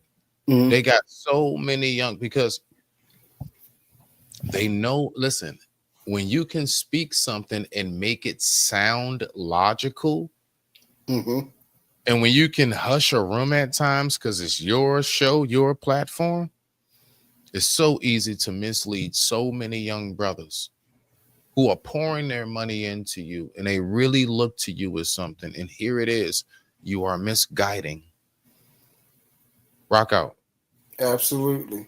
Rock out. And 3 months after I came on here 5 years ago, they came out actually to do a so-called letter to their people, stating that they were the lames, the dweebs. They didn't get women. Women were shunning them before they started getting money, before they started learning all this information and everything like that. And I just went on when they did it. I just went on when everybody was talking. I was like, okay, y'all was all upset at me. So can I have an apology? Y'all was saying, oh, you hating and all this other stuff. And I said the same thing about KS. All that. I said, please, those guys, they're not what they sing. They have no idea what they talking about. They done read or seen they done seen the writing on the wall. It's a wave coming where you can be promotional about the topic they're talking about, and they're hitting the wave. They got their surfboard, and that's what happened. And I said it, and then that's literally what happened. But I got people got upset at me, so I was like, "Can I have an apology now that you see I wasn't hating, I wasn't lying?" That's what happened. So, yep. Okay, all right. Let's get back to the video. You already know what it is. Now we're gonna move a little forward because trust me, this is gonna be a part 1 and a part 2, people. You know, because I can't believe I'm saying it. I actually work now. I actually gotta think about because I actually have things I gotta do. Even tomorrow is Sunday on the computer at home because I'm not as fast online. But definitely, let me see. I'm going to say this. It's like prophecy for profit. Ooh. Okay, Uncle. What you think about that, Native? Because he's responding to what you just said. Yeah, that's an interesting way to put it. Prophecy for profit. Well, I could probably say yes. Now, peep game. Listen, because I love the way he did the double entendre. That's like in rap, that's a double entendre. Prophecy for profit, as in we would think profits. No, as in your personal benefit gain. You are trying to act as if you are something so amazing and so great to receive a financial beneficial profit. Yes, I actually got that message. That's what he says. Okay.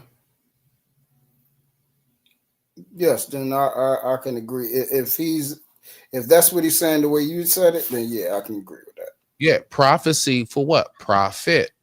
That's not how you spell profit as in like in the biblical. No, that's profit as in financial. Prophecy, and that's spelled as far as like to be prophetic.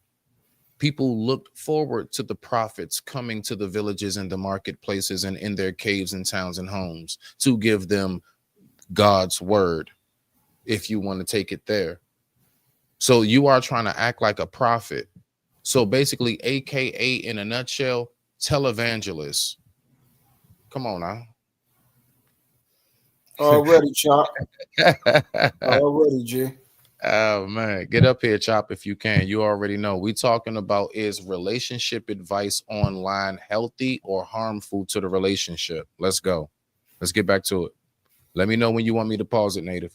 Go ahead. Let's bring up. Matter of fact, let's bring them all. I'm gonna just say this, sis. See, I knew. Take care of what you gotta take care of. Sis, light skin with the glasses. All I'm gonna say is she be on point with it.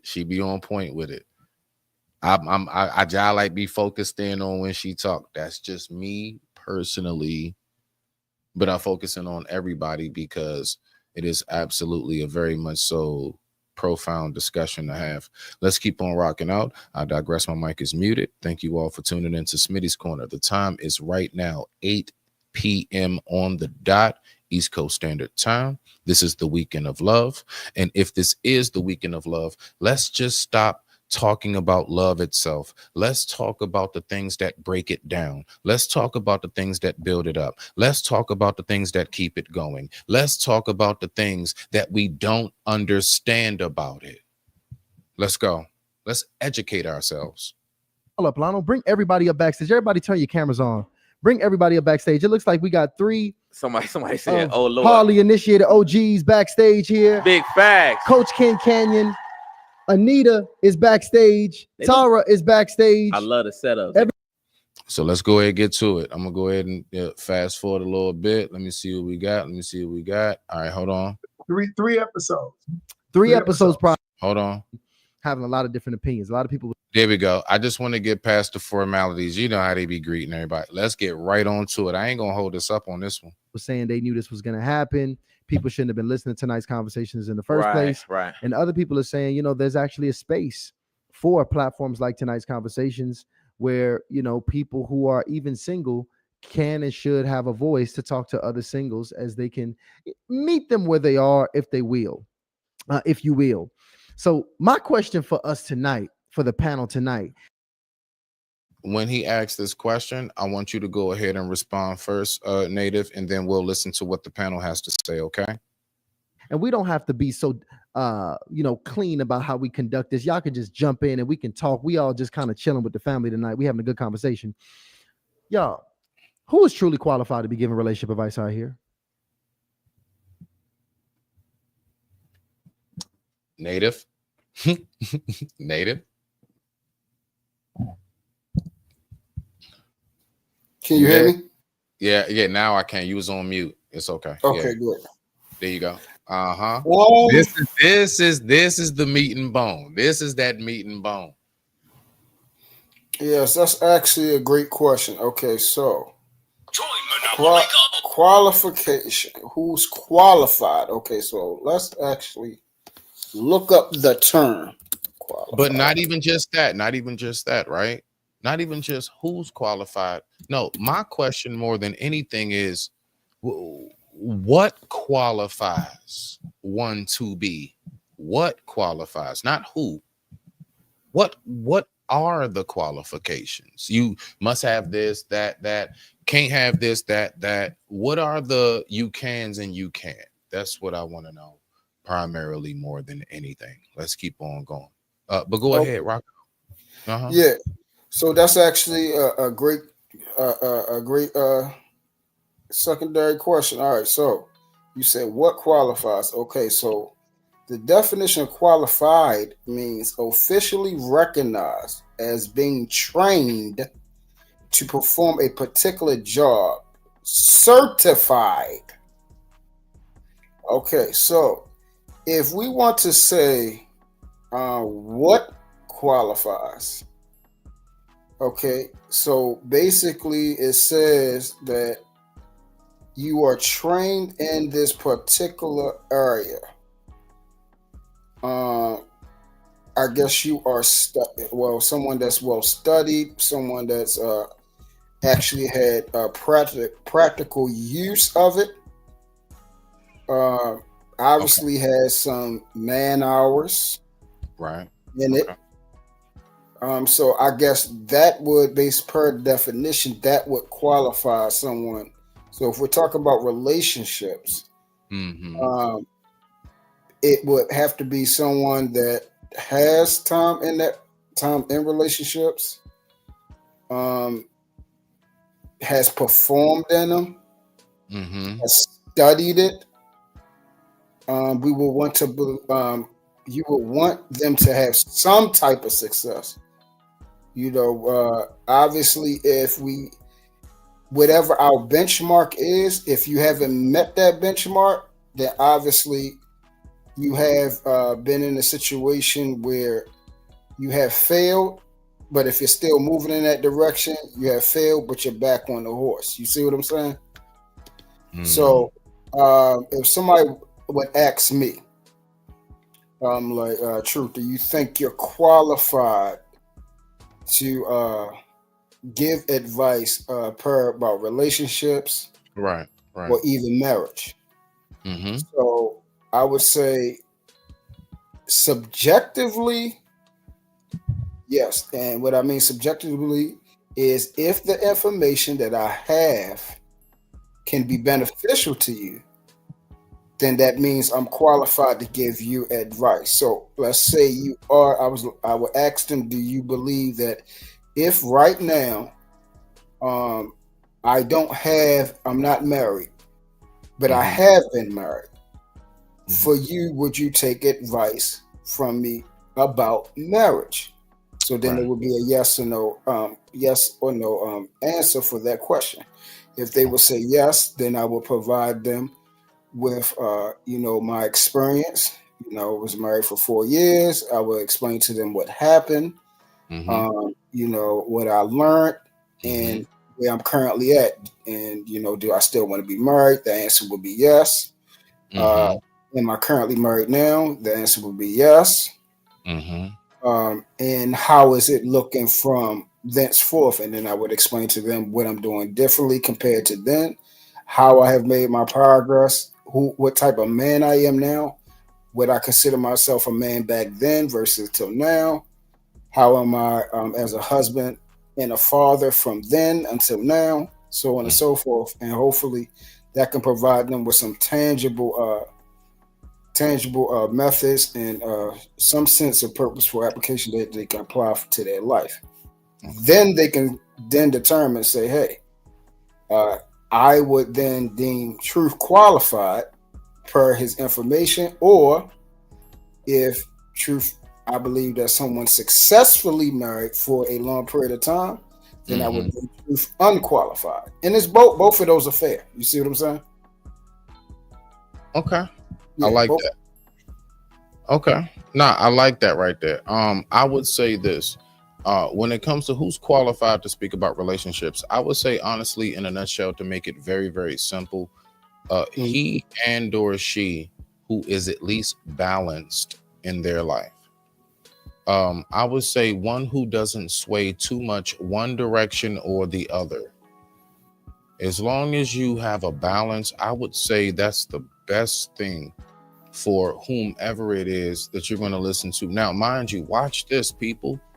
When we listen to these people, does that mean you listen to them and it's like, yep, I just got finished hearing a 1 minute and 15 seconds short. That person just changed my life. You know what? Let me make this phone call. I just figured this out. No, you're not supposed to do that. No, that's not how that goes. It's all right to like something, as sister said, and or be influenced and or just have that moment of a spark, like, you know what? Okay, I know I'm on to something, and that's all right. But the thing is, you must have that balance in both directions of it. Even if you feel like, you know what, I want to leave. You know what a lot of times we do? Let's be for real, Truth. When a person wants to leave, I'm just giving both examples, they will look up everything that affirmates the little clips and all the little sayings and memes that says, yes, leave. Because they want to be comfortably guided into that. There will also be people who will turn around and, you know what, I know this can work, blah, blah, blah. And the only thing that they will look up is, you know what, when you break up with your partner for a while, it's okay. Because sometimes when the butterfly leaves from the cocoon, it always transforms again and comes back to where it is that it, like, look, you know what I'm saying? Like, we all know how, like, when you're in that moment, depending on what, look, it could be politics. It could be anything in the world. When we're trying to guide ourselves in a certain direction, we don't want to hear something that's going to be counterintuitive to what that is. So what I'm saying is that people can be very biased when it comes to this. So if you're biased while listening to something that is supposed to be objective, why is relationship advice supposed to be objective? Because two people are involved. Second, because it's supposed to be interdependent. So something that's interdependent, something that involves two people, there's no way you can lean all the way. Me as a man, I can't lean all the way bros over hoes and think I'm going to keep a long lasting, loving relationship. I'm going to be outside with my niggas. Okay. I cannot lean all the way. Just happy wife, happy life. You want to know why? It ain't got nothing to do with my homies, because in that moment, I will eventually lose myself. Because I stopped what little small factors in my life kept me going, you see? So I gotta make sure that as a man, I maintain that balance. A boat that stays afloat is a boat that is built of balance. The sails, the everything, the little fins, the fly, everything, planes in which they glide and fly. It is all coordinated, okay? About the balance of the trajectory in which they fly. They don't just put them together to just make it look cool. You can put a design together that looks awesome, but a lot of people who know about aviation or know about marine, they will tell you off break, nah, that's not going to float. Yeah, that's going to sink. And nah, I know it looks real good, but that's not going to work. Same thing. You know what? That looks dope as I don't know what. Damn, that's a real. You know what? That almost reminds me of Star Wars, but that won't fly on planet Earth. Maybe somewhere around the Death Star. So we got to recognize these things. But I don't know. Do you have something to say, True, before I push play? I'm gonna just push play. That cool? What would you say? Yeah, no, I just wanted to say this real quick. I'm glad you brought that up. About the God daggone it. It was I hate when that happened. What the flying or something? What the what? Which part? What do you remember what you said earlier when What? you first started talking just now? Nigga, I'm a piehead. Good luck.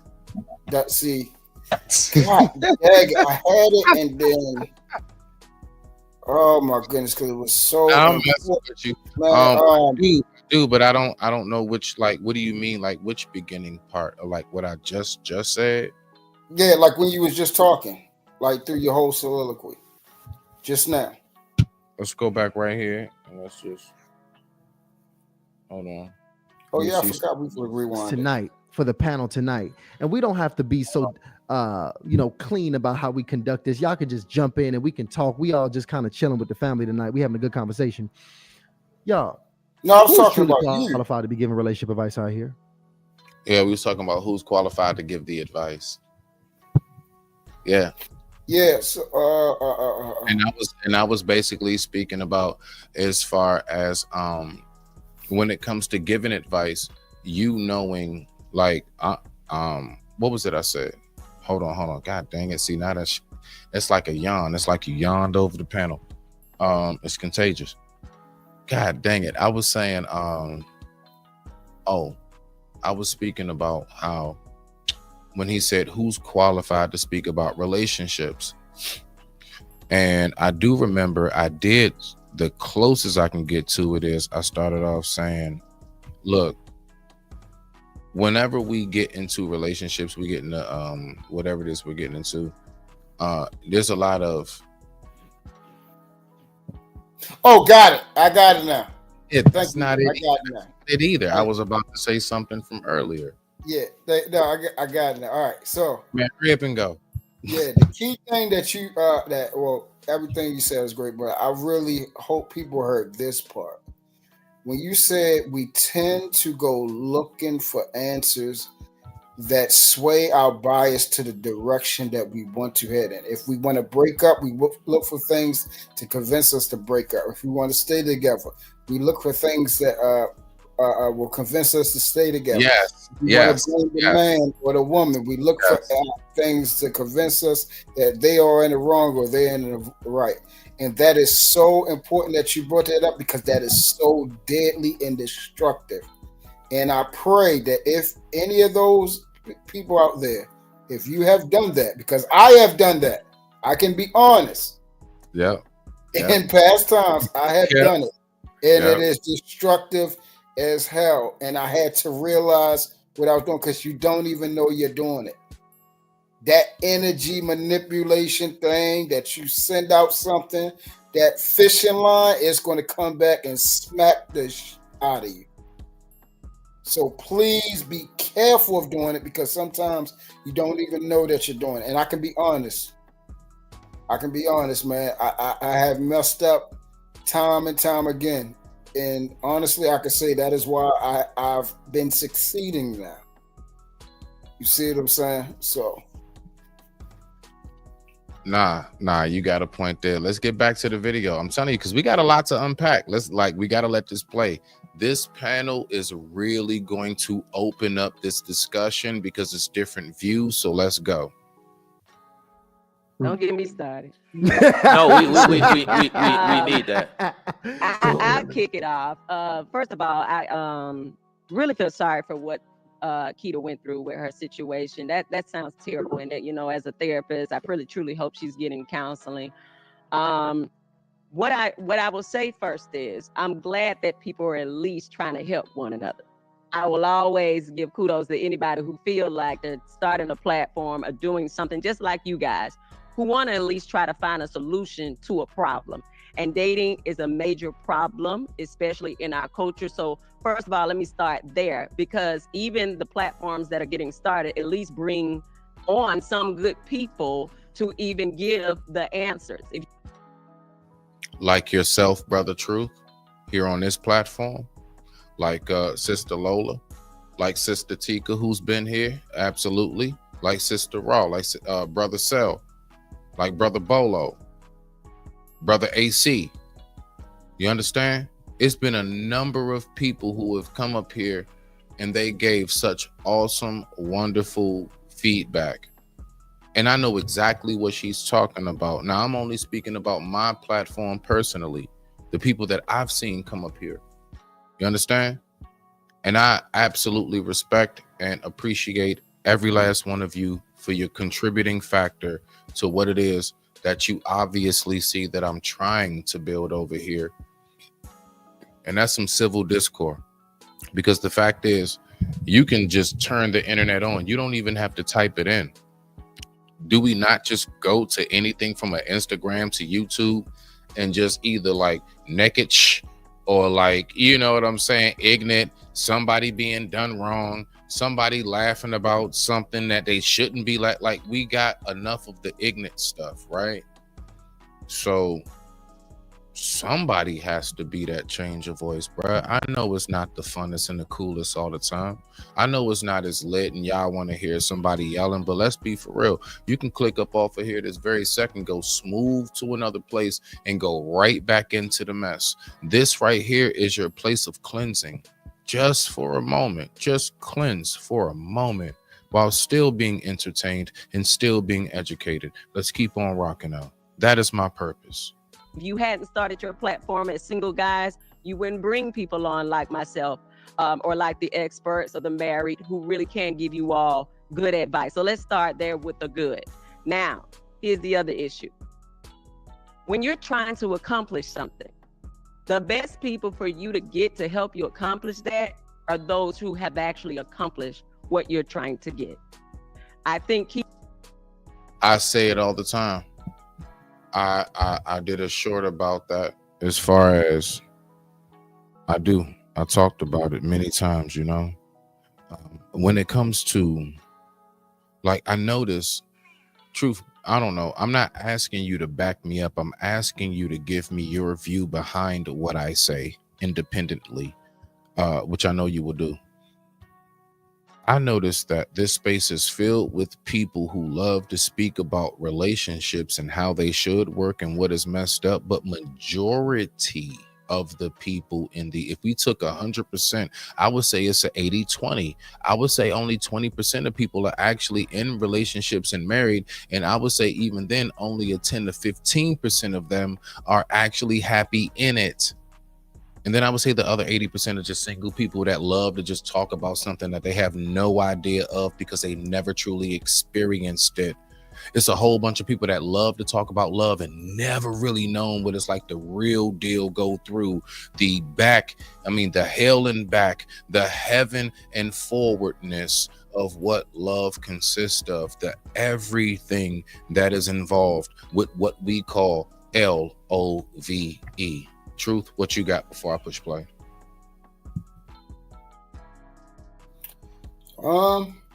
Actually nothing to add. You can push play, brother.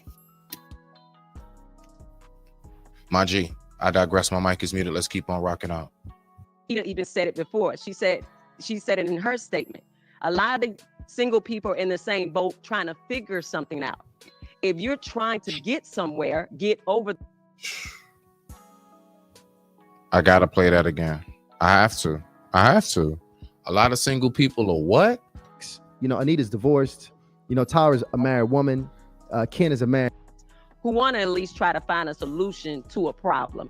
And dating is a major problem, especially in our culture. So first of all, let me start there, because even the platforms that are getting started at least bring on some good people to even give the answers. If you hadn't started your platform as single guys, you wouldn't bring people on like myself or like the experts or the married who really can give you all good advice. So let's start there with the good. Now, here's the other issue. When you're trying to accomplish something, The best people for you to get to help you accomplish that are those who have actually accomplished what you're trying to get. I think Keita even said it before. She said it in her statement. A lot of the single people are in the same boat trying to figure something out. If you're trying to get somewhere, get over the bridge, you need to ask someone who's been over the bridge. And so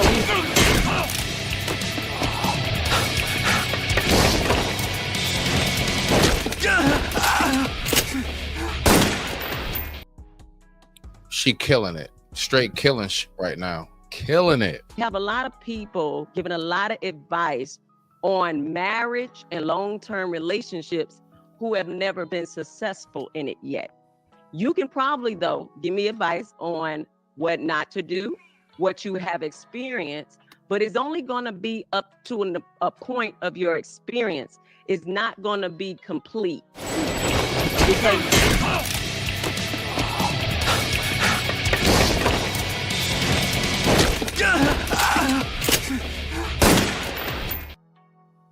you need someone who's actually made it where you're trying to go. So I'm not going to discredit that people who have been in relationships don't have anything to add to the conversation. But then I would ask the person who's listening, what is your goal? What is the goal? Because if you're going to listen to only single people. Now hold tight. Let's be for real. You know what? For me, that's a hard, man, I don't know. I don't know, bro, because the fact is, I've said many things I wanted to do and never just really put the full effort into. I've heard many times before where people talk about, oh yeah, let's do this, let's do that, and never follow through on nothing. So, I mean, she on a roll. I'm not taking nothing away. Sis is absolutely killing it right now. But I'm going to say this, though. There's a whole lot of people that say what they want. But that's why love and the concept of it is so diluted and so so altered, because a whole bunch of people say what they want, and what they say they want is love, but they don't know what it is in its entirety. Let's keep on going. Golly, man. Nah, she crushing it though. People, you going. Salute to my sisters. This is what I'm talking about when I say these are the type that I claim as my own. Let's go. To get single responses all the time. There you go. Y'all can jump in. Coach Ken, sound like you want to say something. So you know me. I'm never short on words. Let me know when you want me to pause it, Native. But let's put this in perspective. The young lady who was just talking, I love what she said. I'm sorry, I don't know your name. Tar Body. Thank you, Tar. So y'all, let's put this in perspective. So at the end of the day, you guys have a successful podcast. And I think me and Tashawn, we talked about this. You would not go to a person who had an unsuccessful podcast to get advice on how to be successful in podcasting. It's just like a person who wanted to be a millionaire. If I wanted to be a millionaire, I would not go to the person who was broke. Now, am I saying to piggyback on what Tara said, am I saying there is no credibility in learning what not to do? But I take the opposite approach and say, tell me what to do, okay, as opposed to what not to do. So there are so many people out there that will say, here's what I wouldn't do. I wouldn't let it come over my house at 11 o'clock at night. And you know what? I get what he's saying, because believe it or not, although, now remember earlier what the short say, damn, what the cuz say, people who give what kind of advice? What was that, Native? It was like I'm trying to. They try to give you good advice, but it turns out to be bad. Let's just put it like that. I'm sorry, brain fart, whatever. My point is exactly what he's saying right there. Now let's listen to this piece one more again for the win, because he God dang it, Jim. He's saying it. Let's go. Not go to the person who was broke. Now, am I saying to piggyback on what Tara said, am I saying there is no credibility in learning what not to do? But I take the opposite approach. And in that right there, the more that we continuously, right? And I see it continuously. the more that we keep on, like, you know what I hate? Looking at too many things that's bad in that direction. Like, I don't like to always look at only bad cop videos, like they was just doing a brother wrong. I also like to look at videos when they was actually doing something decent. You want to know why? Because when I come across them, I don't want to pump my brain with the fear of them. I want to have a balance. I want to still look at like real like I want to still look at people as human. So I get exactly what he's saying. So when we have people that their intentions are to be like, yo, don't do this because this is what happened to me. But there are a lot of times where we can go too far with that, and we will only explain what was bad. We will not tell you what was good in that. And then we will give people a distorted perception of what relationships possibly could consist of. You see, and that's the part that's scary. Like when you're only one-sided on things, you have to know how to recognize. Let me ask you a question, Native. If you had $1 in quarters and you went into the store, let's just say you had to buy something small, you know, $1 lighter, whatever, you know, small pack of gum, 75 cents. If you had 4 quarters that all was double-headed or double-tailed, would you be able to spend them?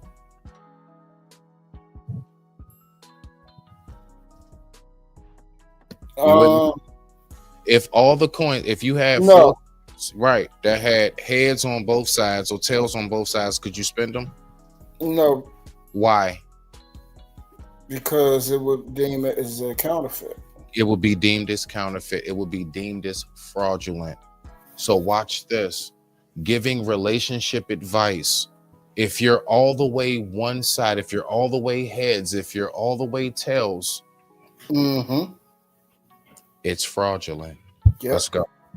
I like that, brother. Tell me what to do, okay, as opposed to what not to do. I like the way so you there do are so business. many people out there. You say what? I didn't mean to cut you off. I said I like the way you do business.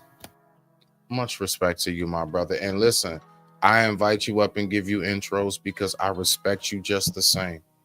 We are equal in what it is that we provide for our people. Let's keep going. They will say, you know, here's what I wouldn't do. I wouldn't let it come over my house at 11 o'clock at night. But then tell me what to do. And so it's easy to say what not to do because that absolves you of the formula, the blueprint, and knowing what to do to be successful. At the end of the day, I'm not coming to you because I don't want to know what to do, because I don't know what not to do. I'm coming to you because I want to know what to do to have a successful relationship. That being said, I often tell people often say, I said, I'm not an influencer. I am a transformation specialist. I'm a coach for real.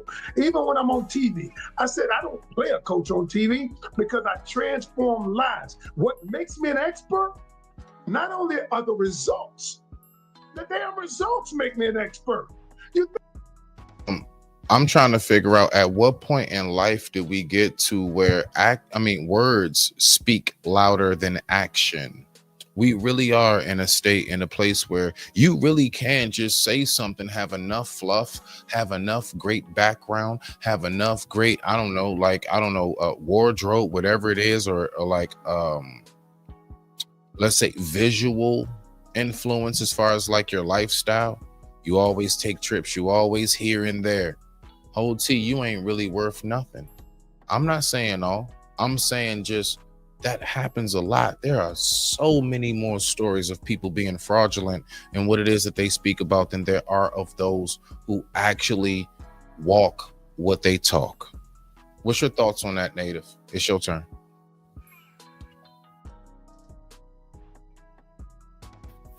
I agree.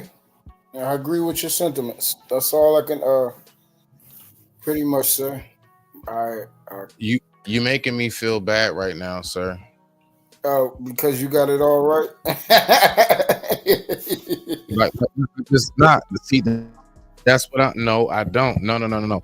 I have it all in the perspective in which my individual brain processes. And anybody who can relate to how my individual brain processes, may God bless. Oh, well, And God is blessing me doing right now because we in lock and step right now. and anybody who can't, may God bless. It doesn't change because it's not that serious, and it never should be, especially online. Let's go. Think about it. Every couple that was headed for divorce court that I detoured, that they detoured as a result of me, then that's why I'm qualified to tell you. Because at the end of the plus, I have the very thing that I'm telling you that you can have. I have a successful relationship. I've been through hardship when we almost got a divorce and we put it back together. I've been through personal development and learning how to communicate. I can't help but to notice everybody that talks about love always, like when they speak about love, when they speak about real marriage, it's always this like point in which it was about to fall apart. And the ones who are the most successful in speaking about it are the ones who stuck that hard, tough time out. Not the ones who can keep continuously telling you, hey, look at what's brand new. No, listen, who can't do that? Listen, let me ask you a question. Honestly, which is more valuable to you? The person who can pull out them pair of kicks, they can be J's, regular Nikes, Air Force, whatever, just New Balance, whatever, Tim's, whatever. And then they bust out and tell you, when you be like, damn, you fresh, bro. I know, but damn, what you just get them? And they like, nah, I had these for like 3 years. Or the person that be like, yeah, I buy new shit every other week. Which thought process of the person do you value more? The person who actually can tell you when you look at them and everything they have on, they like, nah, yeah, bro, I had this coat for like 5 years. And you swear up and down they just bought it. They just bought it. You swear they just did. Nah, they had that for a brick. Ain't no rips into nothing. Ain't no holes in the pocket, none of that. Everything, no zippers missing, broken, nothing. Who do you respect more? The person who can continuously buy something, or the person who can acquire something and maintain it, and years or if not decades later, it still upholds the value as if they just bought it yesterday? You tell me. That's for you to sit on personally. Let's keep rocking out. Everything I teach you, I'm not only a coach, but I'm a student first. That's what qualifies. Now here's the thing. You pretty much said it's because I can bring the results and because I also got what I'm telling you that you can get. So if they ain't got it, if they single, should they be talking about it? Hey, again, sure you can talk about it, but you talk about it from the perspective. I'm getting native gonna get in there first. What he just said.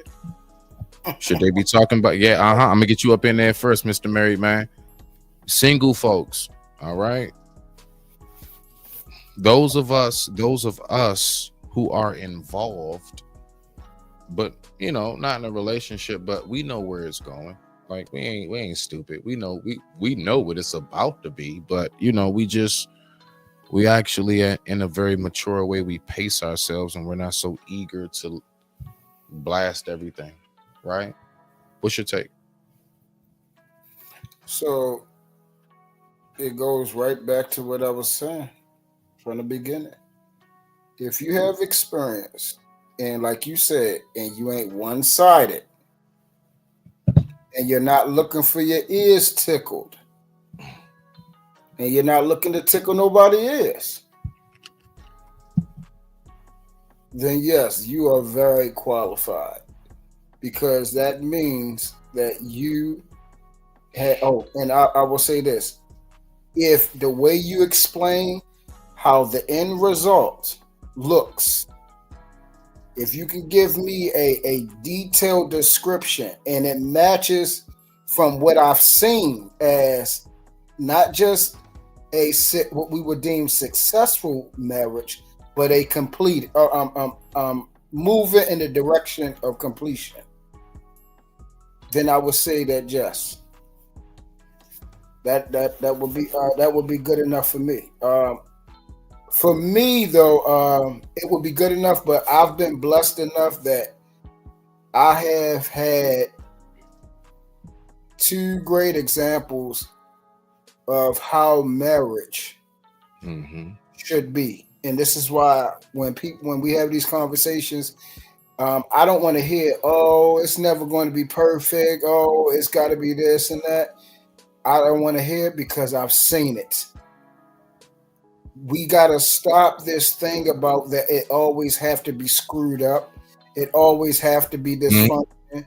It's always have to be, we got to mistreat each other and do the most corruptible thing to each other. No, it doesn't. And I've seen it where they don't do it. So don't tell me it's not possible. Why every time with us, and I'm talking about our community, we always got to accept the lowest garbage can of relationship? It's got to be, we barely hanging on, but we done treat each other like garbage in it. No, it's possible to actually love each other. Will you go through things that challenge you? Yes, because that's actually the goal. The hardest part of a relationship should be that you are learning how to be greater. So you're going through your journey of greatness, and that person is challenging you daily to be that person while you do the same for the other person. That's the hard part. The hard part is you getting rid of that dead skin on you. You becoming more selfless. You becoming more kind. You becoming more patient. Those things, and the only way you can do it, you got to be put in situations where you have to be patient. You want patience, you got to be put in situations where you have to be patient. You want kindness, you got to be put in a situation where you have to be kind. You want forgiveness, you got to be put in situations where you have to forgive. You have to exercise these things. That's how you build up muscle. You build up muscle how? Not because of just wanting and want to think about it. No, you got to put in the work. You got to train your body. You got to work those muscle groups out. It's the same thing with your mental capacity. It's the same thing with your spiritual capacity, your psychological capacity. All those things, they have to be worked out. You know, I love the way that you put that there, because it reminds me, it does, it reminds me. One day I was just in the world, and along my travels, someone told me pain is nothing more than weakness being abstracted from one's body. Yes. I appreciate you, sir, for that reminder. Let's get back to the video. Perspective of what not to do. See, if you talk about it from the perspective of what not to do, because if you haven't experienced it, how can you tell me what to do? I mean, just look at it in perspective. So just like I go back to examples, you guys have a successful podcast. If I want a successful podcast, then I'm gonna come to you so you can tell me what to do. Because remember, when I started my podcast, I came to you, Tyshawn, I said, what do I do? You said you do this, this, this. Get this equipment, this equipment. I can go to somebody who hadn't done it. And so, yes, they can speak on it, but you speak on it from a perspective of here's what you shouldn't do, as opposed to what you should do. You know what, Coach Ken actually inspired me right now, because okay. He actually is talking about, and you're right, Coach Ken, a lot of people actually have been calling me and Ryan about this. They have been asking us about the podcast and situation. So we actually doing something very special. This is ironic. We're going to get back to the conversation. Time for a shameless We're doing plug. something very special. Shameless plug. Ryan, tell the people what we actually doing right now. So guys, this is your chance. If you're a serious content creator and you're looking to grow your channel, you look to take your channel to a bigger level, you're looking to do like us, support ourselves, make a living from putting out content, and also support Delano, support Gar, support all is all about. So I'm gonna throw it right back at you. Who is qualified to be out here giving a relationship advice? All right, let's get into it. Let's listen to what the sister has to say. Tell me when you want me to pause it, Native. So I am going to give a perspective from the clinical side of things. As someone who has studied relationships, so I consider myself a relationship scientist. I've studied relationships for 25 years. I am clinically trained I'm someone who is certified in a lot of different forms and types of therapy, have read thousands of books by some of the greatest relationship writers, have been coached by those writers. So for me, it is about the clinical side of things, the scientific side of things. I think we don't focus on that enough. There is research about relationship skills, relationship tools, things that work and things that don't. And things like, you know, and I literally, my bad, my mouse been acting up.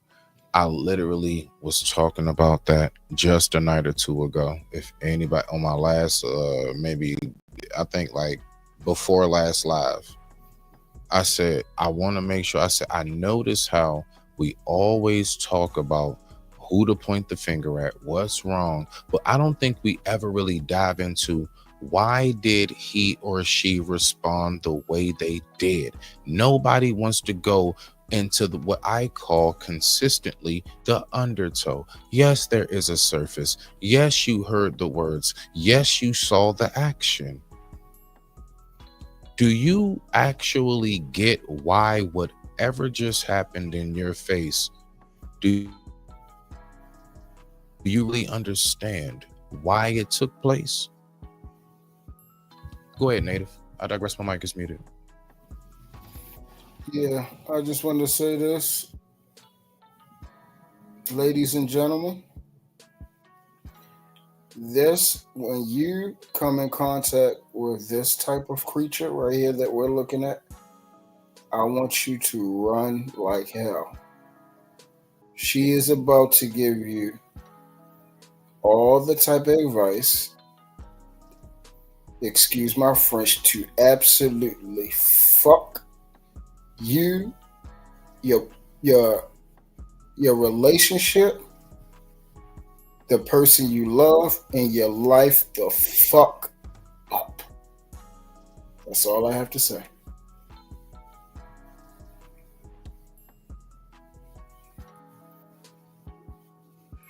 My bad. No. I stepped off for a second. Please forgive me. I'm right here. Let's go ahead and get back to it. The time right now is 8:44 p.m. East Coast Standard Time. I thank you all for tuning in. Let's go ahead and get back into the show. You know, searching for compatibility, making sure that we're truly compatible with a person instead of just having a connection or chemistry. So I tend to be the logical, rational person when I'm working with people, when it comes to relationships or when it comes to marriage. I would not say I'm a marriage mentor per se. I would say I'm a teacher of relationship skills.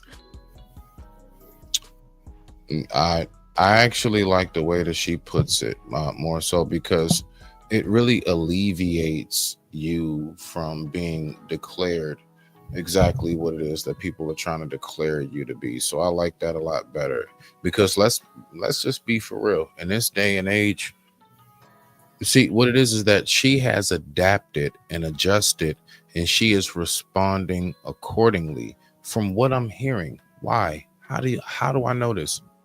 Because the fact is, words matter nowadays. You can't say things how you want to. If you want to be accepted in what it is that you are trying to get across. Now, if you're one of those rogues and renegades and outcasts that just don't care, that's a whole nother story. But she obviously cares. There are people that she want to make sure that the message gets out to. So she relays it in a certain way. Very important. That's what my school platform is all about. So I ask people to come in, and every week they get a lesson, and then we have a live meeting and we talk about the homework from the lesson. So that's what I consider myself to be. I consider myself to be a relationship scientist. I have more of a clinical perspective, and I teach people healthy relationship tools and skills, things that we know based on data that actually work. So that's my perspective. I find it interesting that in the African American community, that's the only community that asks me my relationship status. Wow. No one else care. No. What's your thoughts on that?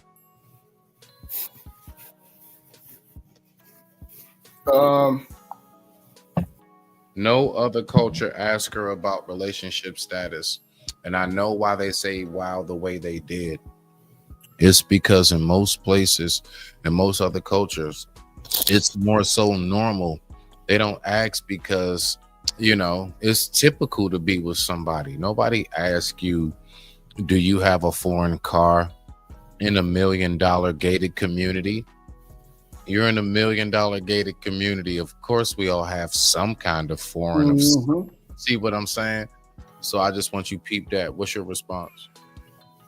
Yeah, I mean, she wanted to point that out, but that goes into, like you said, how rare it is for, and it speaks to the alarm, the serious trouble that we have in our community, that we ask that question because it's not the norm to hear that not only are we in a relationship, but a successful one, either in marriage or leading to one.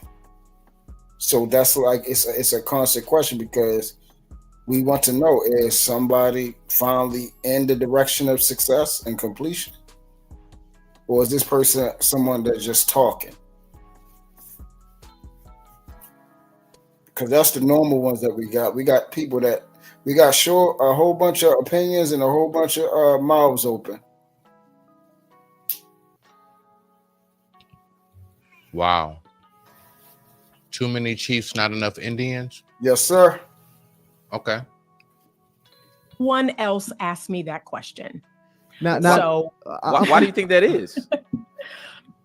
Because we see, we think that means something. In our culture, we believe that means something.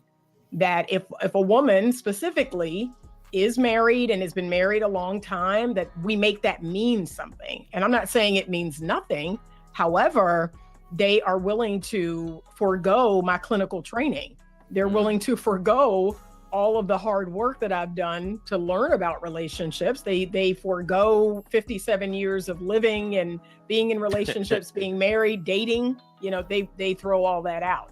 So I just find that interesting that in our community, there's always that question. Wow. You know, and it's interesting because I think I'm also that guy. As somebody who is now, you know, kind of in this pre-engagement phase of life, where I've been, you know, really seriously trying to find answers, prep my life, and prepare for this next level of my life. I've always. Let me ask you this. You can hear me, right? Yes. In your personal opinion, when it comes to this whole relationship advice thing, right? Do you think that is equal, or do you think that is tilted when it comes to single people giving advice about relationships and or married couples giving advice about relationships? Because let's be for real, just because folks is married don't mean the advice is good. You can have a married couple that really, real advice is really just trying to tell you how not to kill each other. Listen, this is how you survive the night. So I don't know. What's your take? What's your take on that?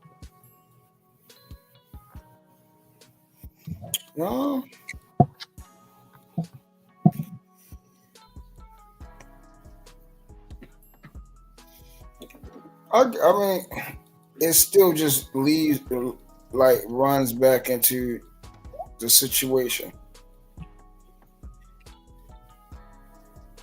Okay. Which way are we going? Right. I mean, that's pretty much what it nails down to. What's the direction? Message just came through. That is so true. I appreciate you, Brody. The quantum computer. Let's get past that real quick. My bad, Joe. All right.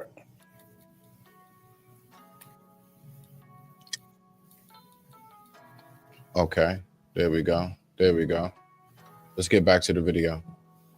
I can't really take the single coaches seriously personally, if I'm being honest. Like only the guys, men and women mostly, but mostly men as well, have been the people I've seriously consulted with. You know, shout out to, you know, Tar. I announced prior that Tar actually, I worked with her on a pre-engagement basis, but my serious and personal conversations have all been with married men, mainly because that's what I see myself becoming. So I like to talk to the people who I see myself ascending to be. But what do you say, you know, Anita, to people that's like, just absolute applause on facts right there. I speak to people who it is I know for a fact I'm in the trajectory to be. I know for a fact I'm in the trajectory of being that. So that right there is the beautiful part about that factor. Let's keep on rocking out. You know, I don't trust somebody who's a single relationship coach. What does that say about that person? Again, you know, that's their right. If they, you know, want to be coached in their relationship by someone who's in a relationship, I believe that's their right. I just let them know that there is a level of training that I have been through. And again, I teach relationship skills. That's. Hey, Truth, you good? What do you mean? You good? No, just for the discussion. Yeah, what's wrong? No, I don't know. It seemed like you got something on your mind. And I always like to make sure my brothers are okay. Yeah, no, I mean, the last couple of things is not too much I could,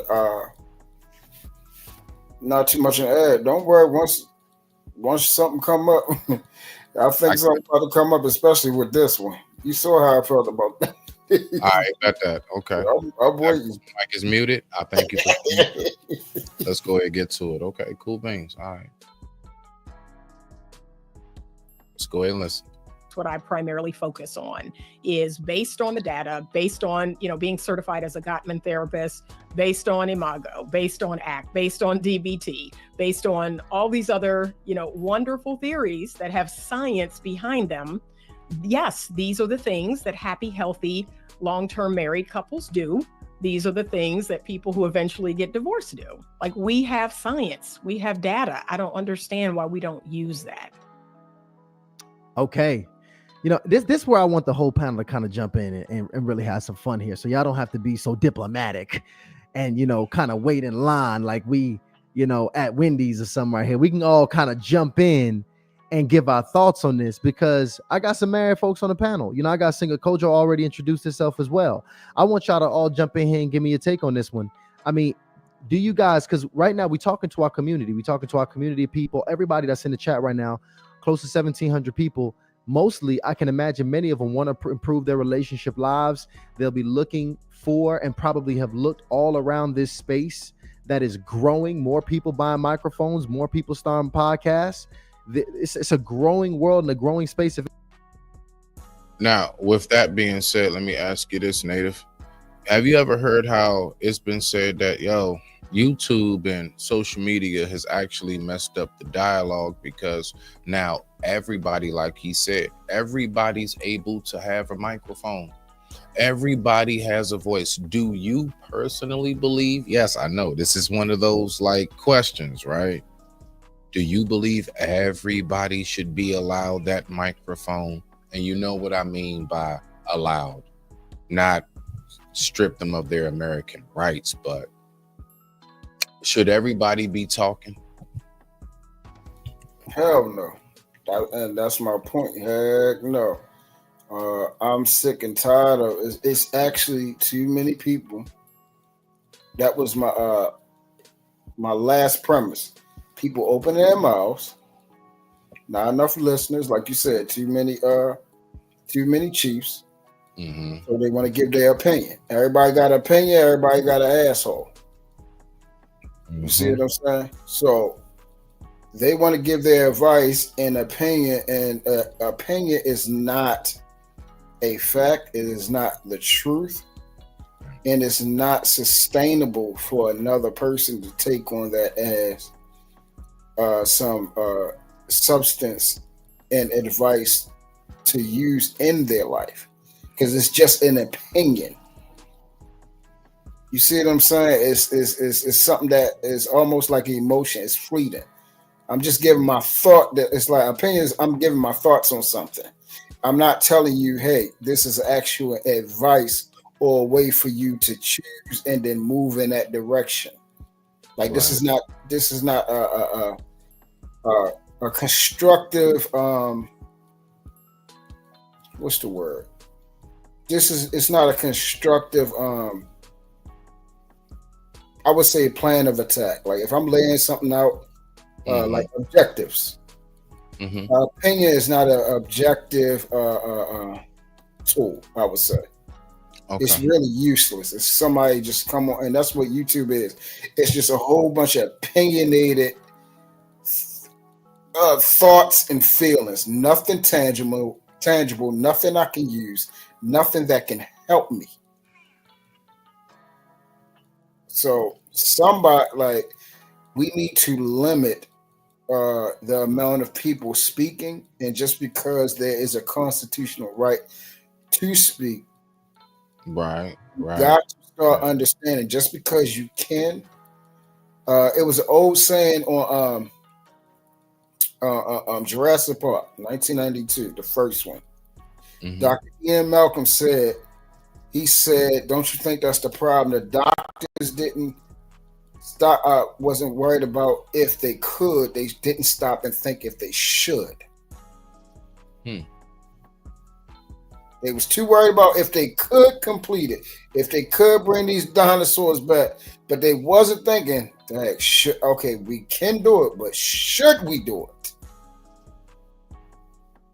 And then if they thought about it, should we do it? They just said, screw the fact that we can do it. It's nice to know that I have the ability to do it, but damn that I'm not doing it." I mean, well, in real life right now, scientists in CERN, which runs through like, what is that? I don't know. Is it Germany, Switzerland? I don't know. One of them runs through two whole countries, and it's a circle. It's a huge circle. Let's say subway train tunnel, if you want to picture it that way. And they're trying to open up a portal, literally, allegedly, but allegedly, YouTube.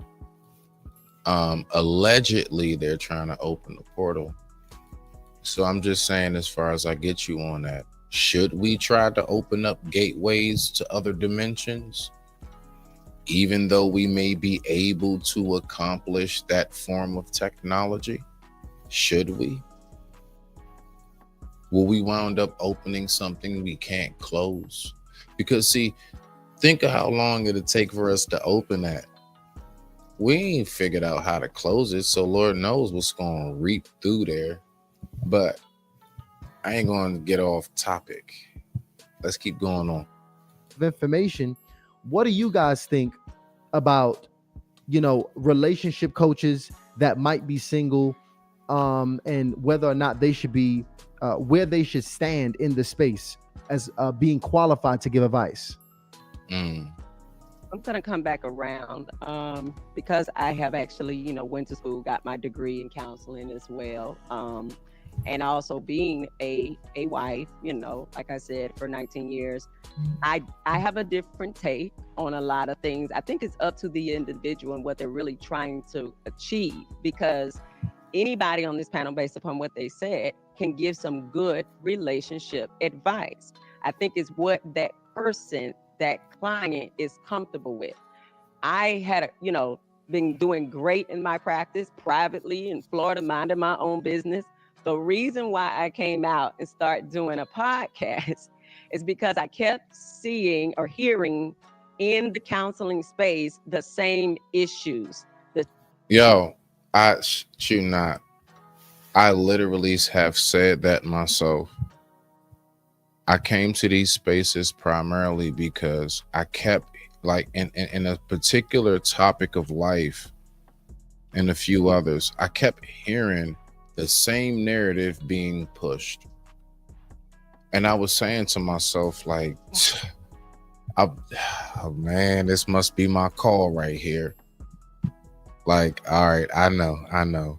You keep making it irritate me, although most things don't irritate me, God. You know I know how to let stuff go. Why does this every time I hear it, I'm like, and I'm not losing sleep, you know, but like, it's just one of those things where you be like, I have to say something about this.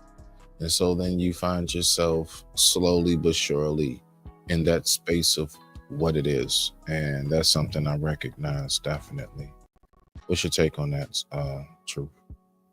Much respect to that. Much respect to that right there. I know what she means personally, like personally on that. You got the flow. Well, hold on. Well, since you said that, what do you mean? This right here, what she said. No, I know what she said. I'm saying, what do you mean by you know what she mean personally?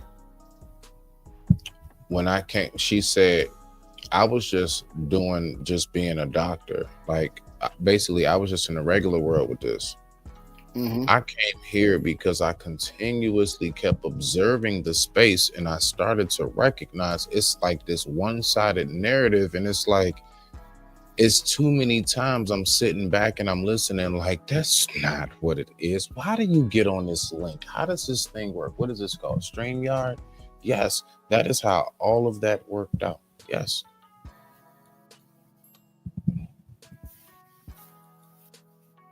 So that's the main thing I'm talking about as far as those of us, like, so mind you, let me put it in a better perspective.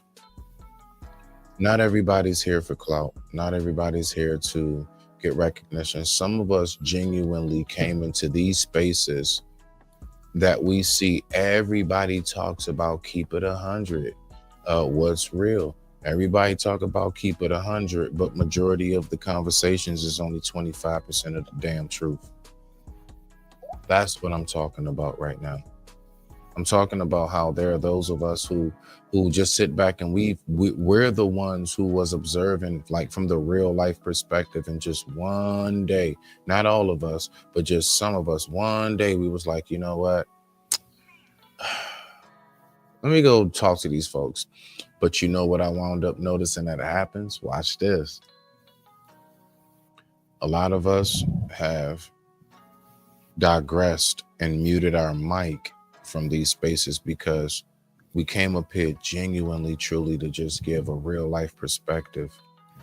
And then we get here and all we know is that people up here, like, we're looking at people that are real and we're hearing real life discussions. But then when you give real life responses, you get such a huge, like, boo, get out of here, drop on, pay $20, and everything else. So it's a lot of us that I'm being real. Now, mind you, I get it when it comes to the money game of it. I'm not knocking the bounty system or nothing, so don't nobody try to get me twisted on that. I recognize business. I'm just speaking on, there are many people just like myself, her, and many others who were genuinely the real ones who come here and we just want to give a real life perspective from outside. And you get it on. You do. They on you. They be like, something wrong with you and everything else. Or they'll agree with you all day and never support you. So there are a lot of us who, in a lot of ways, just kind of fell back from this in large ways because we just see, like, you niggas don't want resolve. You don't. You just, honestly, you're waiting for the next problem, big problem in social, the next viral moment to pop up where everybody can talk about how effed up everything is once again. Nobody pulls up a viral moment of how beautiful things can be. Let's just be for real. And that's what I'm speaking about. I digress. My mic is muted. If you have anything to say, let me know.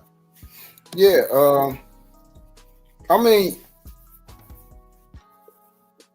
I will speak for myself on that. Like, I came on here earnestly, and I still am here to to serve, to be to give an answer where there's a question. If you want my answer that I have towards that question, here to love. If you need love, you need a friend and a brother, I will be that for you. As long as you understand what those things are, because I can't be a fraudulent example or a fake or facade example of those things. I only know how to actually be those things. And if you don't know what those things are, then what I show you will kind of be scary or terrifying to you, because you have never known someone to actually love you authentically, be an authentic friend, be an authentic brother. If you have never seen or experienced those things, it can be, the old cliche, we fear what we don't understand. So yes, I have authentically came on here to serve and to help and to be for others what I was looking for that I could not find, especially when I was in my younger years. So to come on here and see that there are people grifting and using people's traumas and everything like that,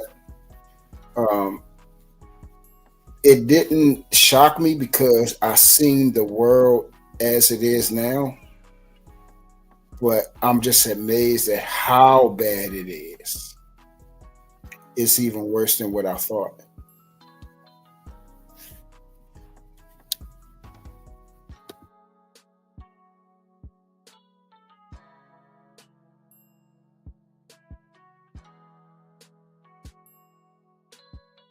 Is a lack of skills. They just don't have them.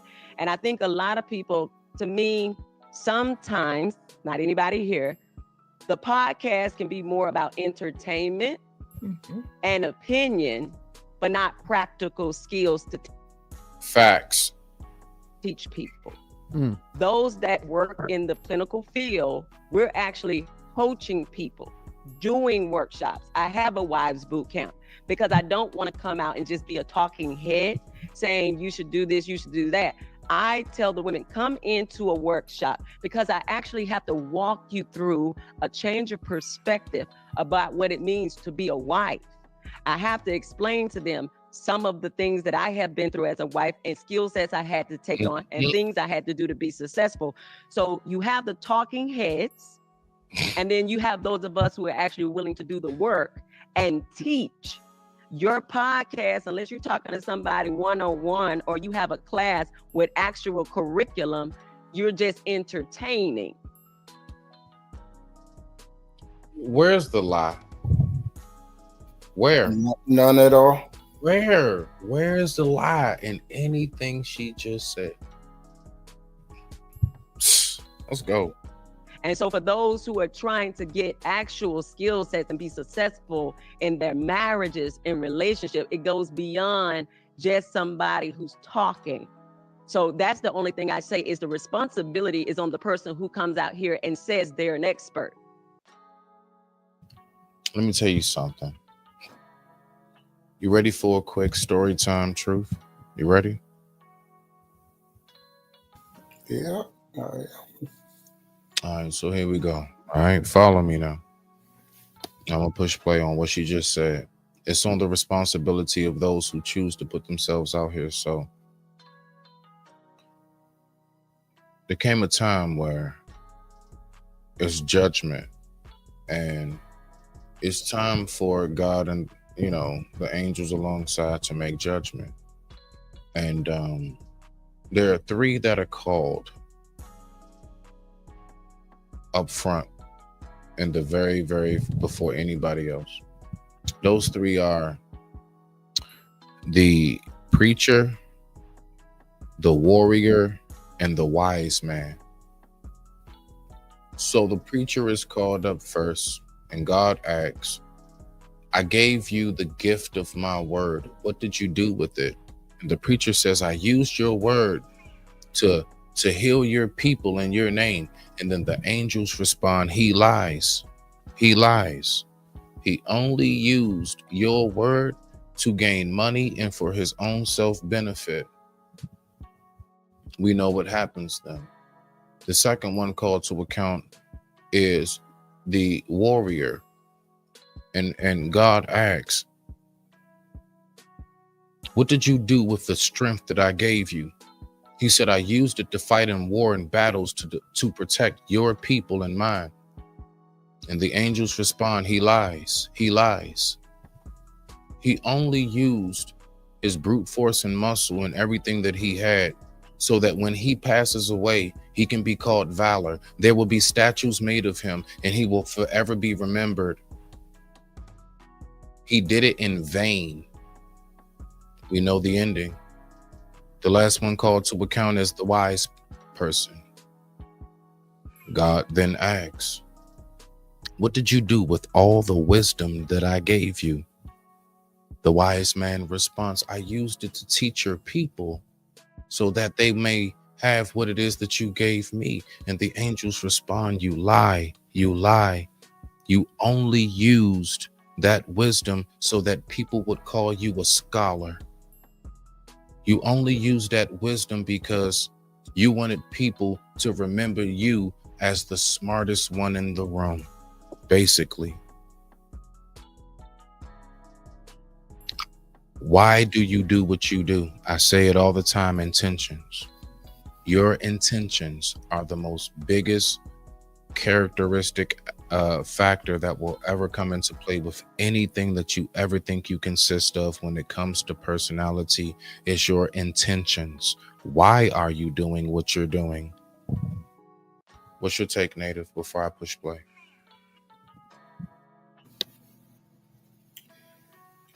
Yep. Out of the mouth comes things of the heart. Where your mind thinks, your heart shall follow. Hopefully it doesn't be your heart follows. Well, it should be your heart follows where your mind is. Hopefully your mind is not following where your heart is.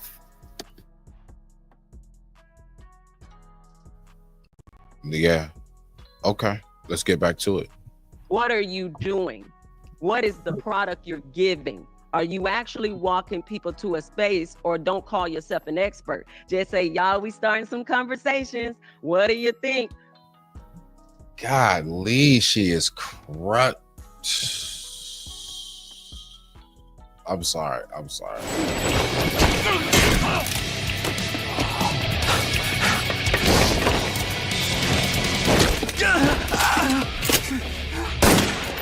But don't ever qualify yourself, because you're going to mess somebody up if you don't actually have the expertise and the education for this. Right. I agree. I just want to piggyback on that. 100% agree. I had a podcast. My podcast went on for 3 years. Bro. I got out of that space. There he go. He's woke now. Okay, everybody. Truth is awake. Truth is awake. Oh, hell no! Hell no! No! I told you once they say something, go ahead. You something that I need to add. So that was the crux of it. If you aren't qualified, it will show. The problem is you're playing with other people's lives. You're going to do extreme, horrific, basically almost unfixable damage, daggone near. Or it's going to take extreme amounts of time. It's going to take a It's going to take them to go to a real therapist to fix what you, as a fake therapist online, has destroyed them further in. They were already probably broken, probably already distraught, probably already swayed within their mind and don't know which way to go. And here you come. And you sound good. You look good. You may have what looks like a good situation. And I'm talking about single or in a relationship. I ain't talking about just because, no. I'm talking about you can be single and look like, yeah, I mean, they seem to be doing the damn thing on that lonely shit. And here it is. You could totally be misguiding somebody. You like, Lord knows, listen, do you not know how many people on their last day, they was listening to somebody of some form of influence as they was driving that car to that bridge? I want us to really think about what we doing out here. Like it's a real serious thing. Yo, breakups, heartaches, all of that. You got people that I'm not listening. For the record, don't nobody think nothing is about we are love over here. But I do want to be that voice, and I hope Brother Truth can help me be part of that voice as well. You got people that real deal will end themselves because of like that, man. Take you out before they take them out. You got people that will never be the same again. They don't harm nobody physically, but they just never know how to trust again because those are the people genuinely, like, you know, the people who really become the worst ones are the ones who were the most innocent in it all when they came into it. It's those of us who come into it and it's like, yo, I real deal come into this whole, what is this called? Oh, wow, this is a fun room. Oh, wow, this shit is colorful. Oh, it's called a relationship room. Oh, this is nice. Oh, hi, how are you doing? And now you're starting to, and then I'm telling you, when you come in there and you say to yourself, didn't nobody have to tell me nothing. I came in here complete. I came in here myself. I came in here with no mask on, but fully clothed. And then when you recognize time after time, things keep going left. Yes, for a lot of different people, man, I swear on life, that can turn folks all the way left to where they don't want to love again, to land it.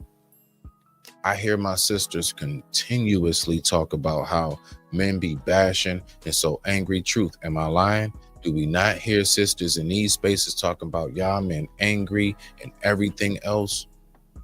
Do we not hear men talking about y'all sisters think all of us is this and all of us is that? And I noticed that there's a correlation. It's a whole bunch of people, honestly, that come into these spaces for the validation of their pain, not for the validation of resolve. I digress. My mic is muted. Yeah, I mean, that's what I was going at, bro. Just imagine, you know, between 5 to 30 minutes of a talk and a response, you create 5 to daggone, you could even say this, to a lifetime of 30 years of someone trying to get out of the hell that you have created for them. The trauma, the PTSD, the pain, and then that destruction that you have created with that match, they go and burn the hell up and down another individual. And it becomes a domino effect that you just knocking down and destroying lives off of that opinionated word that you gave out. Now watch this, Truth. You know me. All right, so here come that tough part of what you just said, right? All right, so here we go. There are a lot of people, especially our sisters, that will say, you as a man need to know how to keep yourself in check. Just because you've been hurt, you don't come to the next relationship and take that out on nobody else. How dare you burn us? I didn't have nothing to do with anybody else who has hurt you. We got to remember that, Truth. Is people out there who think like that, sir. So what's your response if somebody was to give you that right there? That's my advice. I totally 1000% agree. See, I think what happened was when you heard me say that, I think you didn't understand I was talking about the reality. Not Okay. So the reality of the situation is this is what is happening. We hurt people. trauma and pain, people are spreading it like a disease, like cancer.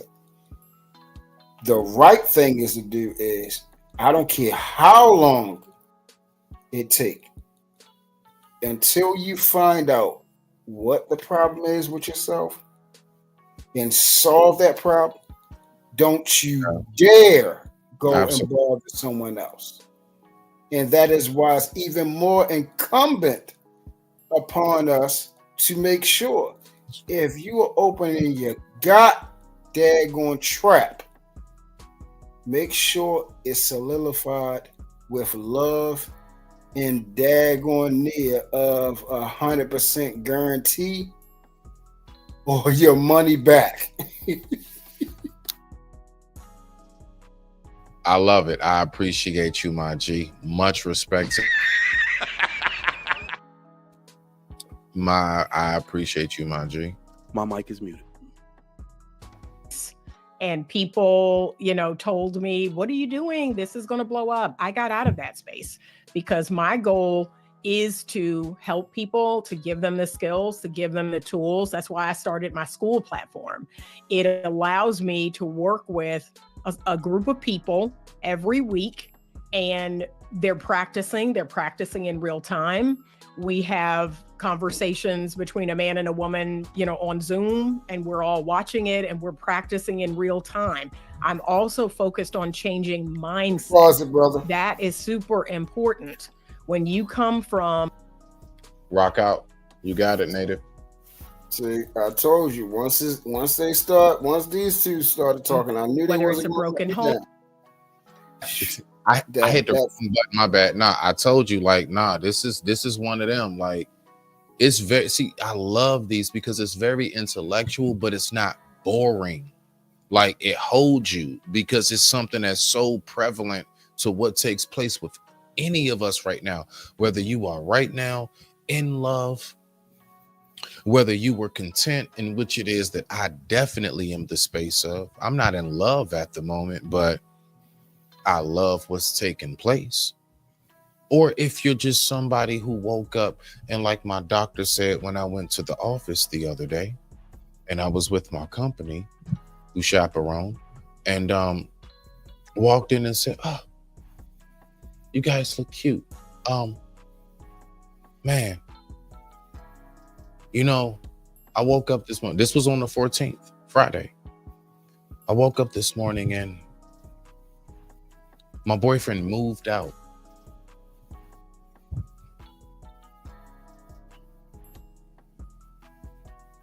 So I'm now thinking to myself, wow, that is absolutely out of this world crazy. How all of that. And then we have videos that back that up of how there's information and stuff, just bad information out here, right?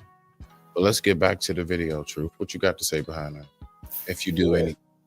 No, but like I was saying, that chick right there, see, she want to come at an approach like she's in goddamn school. And that's why that's her training though. But that's her training though. She made it very clear her educational background status, what she does for a career, how long she been doing it, and everything else. I do not fault her for speaking on basically what she lives. I'm just being honest with that part, Brody. Let's go. Yeah, already, and that's fair. But these are the main people that will cause a legitimate problem, because if you understand and you're dealing with variables that do not have a mathematical ending to it. We're dealing with people.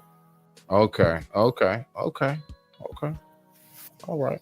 I give you that. I give you that. Let's go. Home or a single parent home, or you're raised by your grandparents. I personally, I get what she's saying, like thus far throughout what she say, but like I love it though, Truth, because I need that. What you are giving right now is healthy. That other side of a perspective. I need a different angle. Mine alone will not allow me to see all of the views of what this home has and consists of. There's some trauma there. There's some wounds there. You know, we all have them. And I wanted to be able to address that as well. We don't talk enough about the why. We love to point the finger at each other. We love to tell each other what our problems are, but we're not really, to me, we're not being effective. So I'm. Bruh. Is that not the case? She said it. Come on. Do we not do that? And that's what I'm talking about. I said it the other day. I on life. I came across this particular video today. I say about maybe 3 days ago, I spoke about it and I said word for word, we keep on wanting to only point fingers, but nobody wants to do the behind the scenes work to figure out why do we respond the way we do. Let's go. I love it right now because she will absolutely know that, and yet she's not even doing the very thing that she's speaking about. Oh, okay. Let's talk about it in a minute. Let's let her keep on rocking out. I want you to tap in on that truth, but I want you to give me what you got, sir, which I know you will, in God's name. And we're going to go ahead and keep on getting it going. Let's rock out. I thank you all for tuning in. The time right now is 9:27 p.m. East Coast Standard Time. Let's keep on going. Made a decision this year. I was actually going to be more effective in this space. And that's why I started my school platform. That's why I work with people in those smaller groups, because I actually do want to see people find their person, people have healthy relationships, not just romantically, healthy relationships with their family, healthy relationships with their work colleagues. Like, I just want to see people get better. So I'm trying to figure out what are you hearing wrong? I don't understand, but okay, all right. Let me jump in for a second. You know, you talking about me? I want to address what Tyshawn was saying. Yes, you. Yeah. So that's the problem. You listen what you just said. Okay. What am I hearing wrong? We both not hearing anything wrong. Okay. Remember, we said that was a problem. Remember? I love it. Okay. Keep going. Okay. I give you that. But listen though, I also made it very clear. I also, right, maybe some paragraphs before or after, I also said there are people who actually are beneficial to listen to. There are people very beneficial to listen to. Yeah, if they're coming from both sides of the and that's exactly what I said. I said exactly. That's my point. She's not. Okay, so you're saying she's not coming from both sides. Correct. Okay. Even on her premise about knowing what we're dealing with. Okay. If she gave herself the room to say, hey, I don't know it all. Even sometimes I'm going to mistake, even with all of my experience, because of the uncontrollable variable, which is the human nature. She's not being honest about that. But she is being honest about the fact that she doesn't know it all, though. When does she say that? Show it to me. No, you said it. No, I was going off. I'm saying it for her. She should be telling us that. Okay. You're saying that's what she should be saying that right now. Hey, even with all my training, even with all this, even with my, having all these classes, I have found myself where I am learning from the people that I am even teaching. She should be saying that. I am going to listen deeper into what she's saying. All right. Yes. So now that you said what you said, I'm going to listen more to what she's saying, and I'm just going to see what conclusion I come to afterwards. Okay, so let's go. And you asked the question, can single people coach? Of course they can. But and then I think it was Tara who said it depends on what people want. real quick. Can single people coach? Yes, absolutely. But it's what should single people coach about? Single people should not be coaching about what long-term relationships really consist of for the most part. And I'm talking about that in a sense of effectively being in one, like you speaking as if you're there at that moment. Now, somebody reflecting on what it is that they have lived, absolutely. If you was in a marriage for 25 years and you come up and you share your story and people find that enlightenment, and folks actually want to ask you more about just through your experiences, absolutely you're qualified. But see, that's why I say all the time, like, you know, the biggest problem that I notice with the relationship space, and I'm gonna say it one more again for the win and shut up. We put too much of a totality on this thing. Everybody keeps trying to look at what the whole relationship dynamic is or should be as whatever it is in their mind in particular. Exactly. You have individual humans who walk planet Earth. Every single brain is wired and designed different. Every single human, from every single man, every single woman, is going to think different, period. Everybody keeps trying to make relationships like, listen, I'm gonna tell you what worked or didn't work for me, and if you don't take what I'm saying, then you have to be crazy or something's wrong with you or everything else. And that's not always There the we case. go. No, Absolutely. that person does not come from your personal walk of life. That does not mean their walk of life is wrong. Correct. You getting up there and saying whatever it is you have to say about your particular walk of life, nobody is discrediting that. You might have a few trolls, but you won't be discredited, because we all know that is what you in particular have experienced.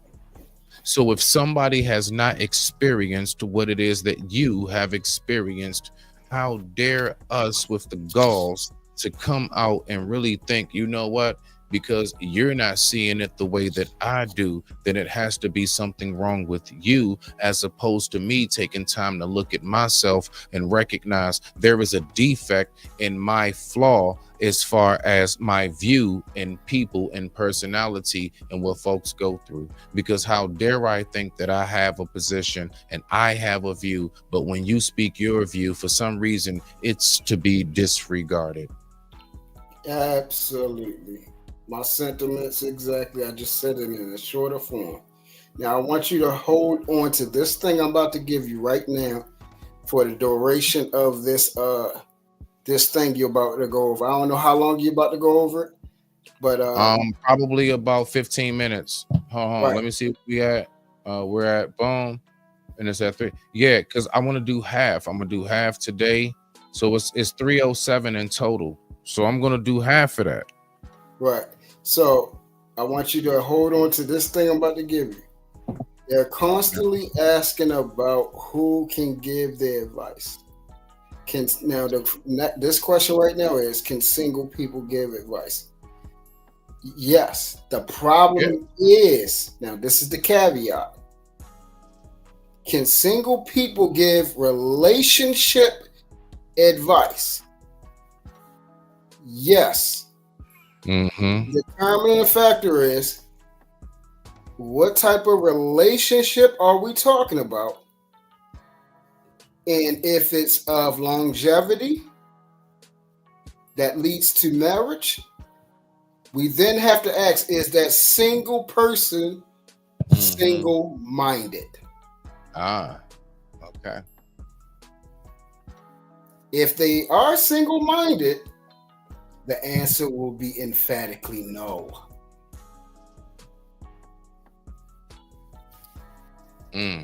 Okay.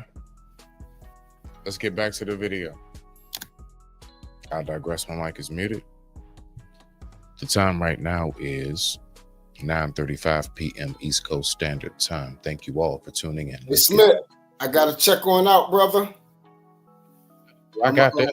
You up I on got the back line, on the back end. Because we Yeah, still I on got. talk from the other night when you you had to do something. We still got to talk.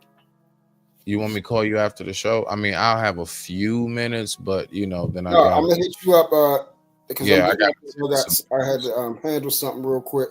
I'm gonna Me hit you up tomorrow though, but because we gotta finish that conversation.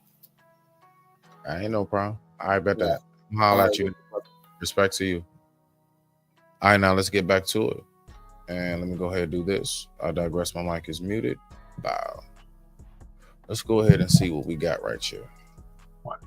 So I initially started out coaching more women. Well, now I coach 60-40 men because what I found is men want an example. They want an example, iron sharpening iron.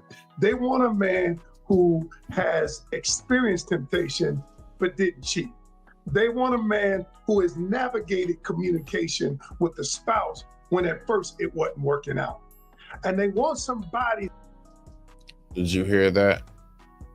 Iron sharpens iron. Keywords. See, I pick up keywords. Keywords. They want somebody with direction.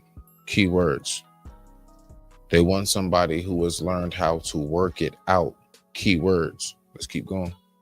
That looks like them with the same situation, same influences, temptations that they might have. And so what I found is that, yes, it is okay for a single person to coach somebody. The end user wants to find somebody that resonates with them. The reason I've been so successful is because when I get in front of a married couple, yes, I'm going to give them the skills. Yes, I got 100 people in the academy that I teach every single week. I even got a set host of coaches now that teach. But what I found is that I want to have something in my academy that looks like you. If you're a man that wants. Absolutely. In a nutshell, he wants what it is that he speaks of. He wants those who attract to it to be the reflection of what it is that he speaks of. Why not? Because that's what's going to help whatever it is that he's getting off the ground and having blossom and bloom. That's what's going to help it grow. Having people who actually are the reflection, and you have real life success stories. That's what he's talking about. I need success stories around me. And why shouldn't he have that? So he's supposed to be preaching all of this good stuff, and all he has for the most part is a whole bunch of failures. Come on now. Don't nobody hustle backwards, right? We don't hustle backwards. Now that's just street right there. Let's go. To be faithful, we got somebody that looks like you. If you're a woman who wants to be married, we got somebody that looks like you. I figured out a year ago that there was never one size to fit all.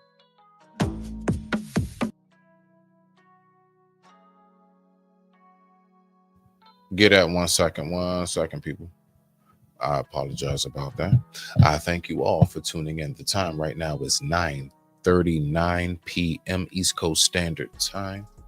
Let's go ahead and get back to the show.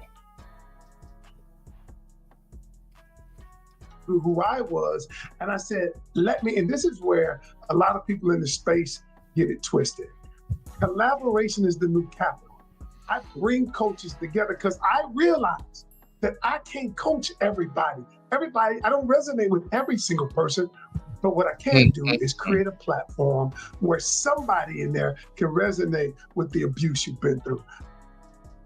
I say it all the time. I know for a fact I'm not everybody's cup of tea. It just may be my voice. It just may be the colors in my background. It could be my topics that I have. It could be me, myself. There will always be a reason why somebody does not attract to your message. Does that mean that you stop delivering the mail? I'll let you answer that for yourself. That's not for me to answer for you. You have your own mind. I have mine. Let's rock out. Somebody in there can resonate with the attachment style that you dealt with. Somebody in there can resonate with a man who's cheated and wants to win this relationship back. So to answer your question, yes, You can. It depends on what what the avatar is looking for and what they resonate with. So I want Kojo to get in on this one, but not that specific question, because I want to go back to and peep game when he says what the avatars are looking for. Peep game.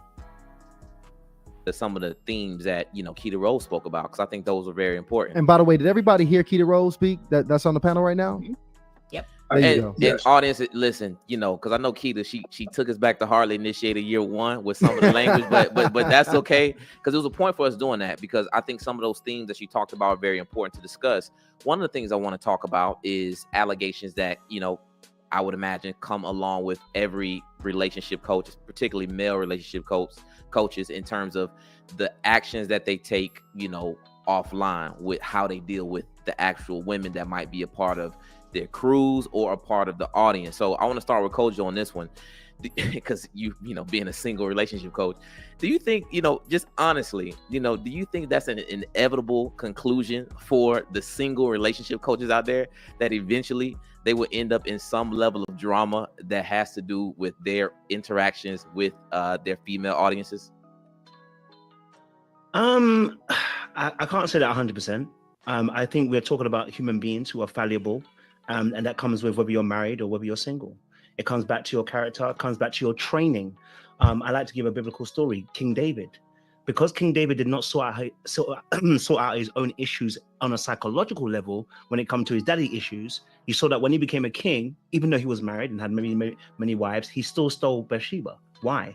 Well, simply because of the power that he had now, right? He could do what he could not do when he was sheep herding beforehand, right? So we know his relationship with his father wasn't great because his father forgot about him in the fields. So there was something that was not quite. Yeah, but the most prominent factor about David's story is those days and those years in the field is what prepared him. Listen, a shepherd. A shepherd is what, by definition, leads the herd. Like shepherds leads the herd. So when he got in position to be the lead of an army, that's why he was considered in the book one of the great ones, let's just say. So everything that he was doing, we can't separate that. No, that was all. That's why it was very much so made clear what he did. I believe maybe so what his brothers did as well was said. I don't know personally, but I know for a fact majority of us know the story that is told of David is that he was the shepherd. And then sure enough, what was he led to do? Lead an army and be very successful at it, because he was a very successful shepherd beforehand. It all connects. Let's keep going. Quite right with David. But yet when he became into a position of power, he did something very heinous. Not only did he take someone's wife, he killed the husband. So it doesn't mean you're single. It's about the heart of the individual person and what training that they have had. And everybody's just. I gotta give him that. Okay. All right. I give him that point right there. Go. Journey is slightly different, right? So there are people there that potentially could be narcissistic. Okay, let's count them out. But there are people also too who are on their journey, who are on growth, who when you see them in their present time, yeah, there might be a little bit of mess with them. Just like if you saw King David, I think we'd all judge him, right? And then we realize after a while, he's learned his lesson. He realizes this is not the way to go. So is there likely to come with some mess? If you're single, whether you're married, whether you're divorced, it doesn't matter what position you are. If you're a human being, right, you are probably going to come with something. And the only way to mitigate that is wisdom and applying that wisdom in your life. And I'll be honest with you, I've done some things in my past. So I've been a bad boy, you know what I mean? So I never lied to my audience. My audience know that. I told them, listen, I've been a bad boy. I call it Egypt. I was in Egypt at one point, right? I wasn't at the promised land. I was in Egypt. I was hedonistic. I was doing whatever I wanted to. I was being that prodigal son. And so God had to work through me. As I was working through me, there's certain things I wouldn't talk about because I don't want to influence the audience in a particular way. So it's about the individual person, and what they're willing to submit themselves to, what truths they're willing to submit themselves to. Now, I think another big claim at this point, and I do want to keep everything on an alleged basis, you know, as these stuff are still getting figured out. And I even want to keep the platform open to have Ace, because I just want to be a good steward of media, and, you know, always recognize that it's two sides to the story. Everyone. But what I would say is the claims that somebody is, you know, having some level of sexual misconduct in their action. Does sexual misconduct disqualify you from being a good relationship coach? If there's any sexual misconduct attached to your reputation and your brand, does that now disqualify you as being a credible coach?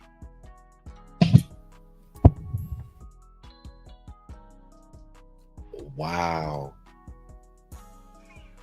That's a good ass question. Yeah, that's a good ass question.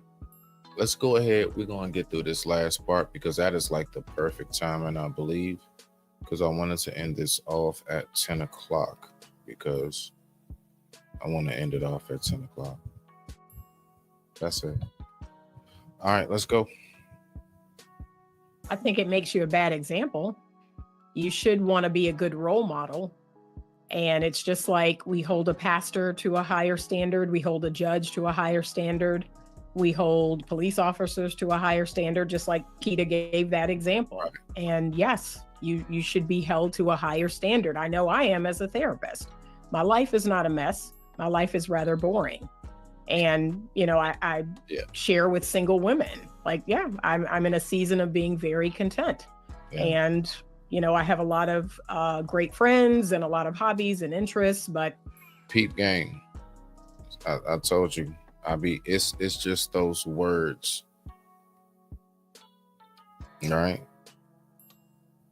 She didn't say she's settled. She said she's content. As in, that is the one. The one who is content with today is the one who will most likely greet tomorrow. She's content with today. When tomorrow and the better that happens, it is greeted with so much more joy, so much more enthusiasm, and so much more acknowledgement, principle, and attention. Let's keep rocking out. No, my phone is dry. I'm not out here, you know, putting up, content online that's inappropriate. I'm not doing any of that. I think that we should be good role models. I agree. You know, I think before you even take on these positions and jobs, you need to consider, can I practice what I preach? Because you're going to get annihilated when people find out that you are not practicing what you preach.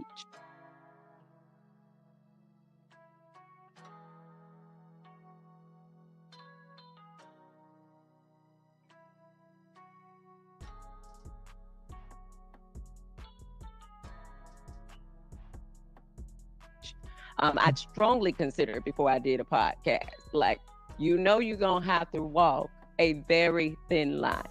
And everything that I do, I pray over it. I pray over those I counsel. I pray before I do my podcast. And I'm praying for myself.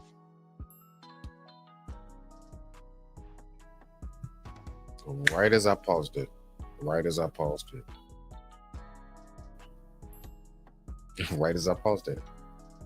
I say it all the time. When I'm talking to y'all, I'm talking to me first. These were my thoughts.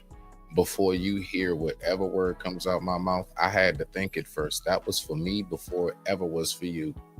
But once I have it, you can take whatever there is, which is still the entirety of it. It's not like it's watered down. Exactly how I give it to you is exactly how I thought it. She is like, I'm sorry, bro. Like she.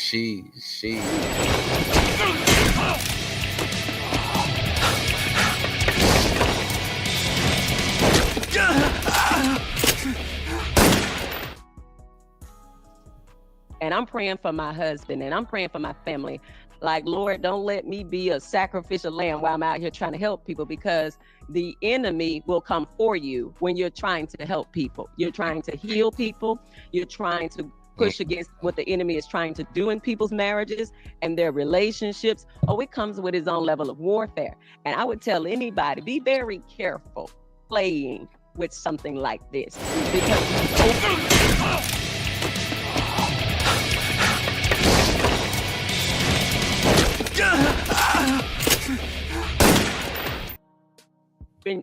yourself to so much stuff that you have no idea. So if you are a hypocrite, you're not strong in your word, you're not strong in the Lord, that enemy is going to come to make a fool of you. So you need to keep yourself covered. You need to keep a support group. You need to keep people that are going to hold you accountable in your life. You need to keep your marriage tight, because you are coming out here trying to push against what the enemy is doing in marriages and relationships. So I just wouldn't even play with it. And I pray that the allegations against Ace are not true, but I think you can kind of hear it in the carnality of some of the conversations they were having.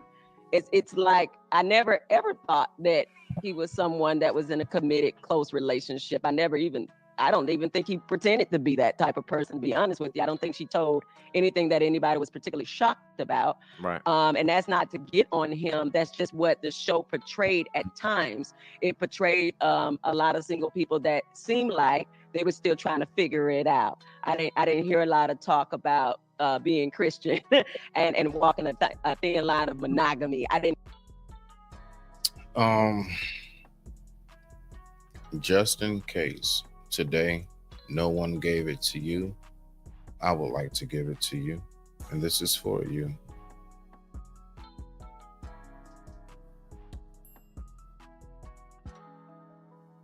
All right, we all need a hug sometimes. All right, so let's go ahead and get back to it. I digress. My mic is muted. Sheesh, man. This right here is absolute gold. And hear that anyway, so I don't think she really shocked too many people about what he does in his private life. But I'm just giving a warning to anybody who comes out here in this space. You better be very careful about what you're preaching if your private life is all over the place. That makes sense. And Ken, I want to ask. Bruh, that goes for me. That goes for everybody. I'm not listening to this and thinking I'm exempt. That goes for me too. I wanted to hear this message as well. Just as much as I'm here to speak on it and review it, I also needed this message as well. And I tell you right now, it really makes me think. And I'm gonna just leave it as it makes me think. Whatever it makes you do or don't do, you are your own individual. Let's go. Ask you something, because we had Tony on the platform, and he mentioned this. I think this is when the conversation he was mentioning Ace and Stephon Speaks, basically saying, hey, you have all these events, you getting all this recognition, and you still haven't found a wife. Why haven't you found a wife if you're helping women? So if I'm not mistaken, Tasha, let me know what you think about this. Sounds like Tony was insinuating that, you should have tried it out with some of these women that you're meeting. So Ken, what's your opinion on that? Do you think it's at any point in time, if you are a single relationship coach, that you should even attempt to interact or have these kind of engagements with anybody that might be a viewer of your platform?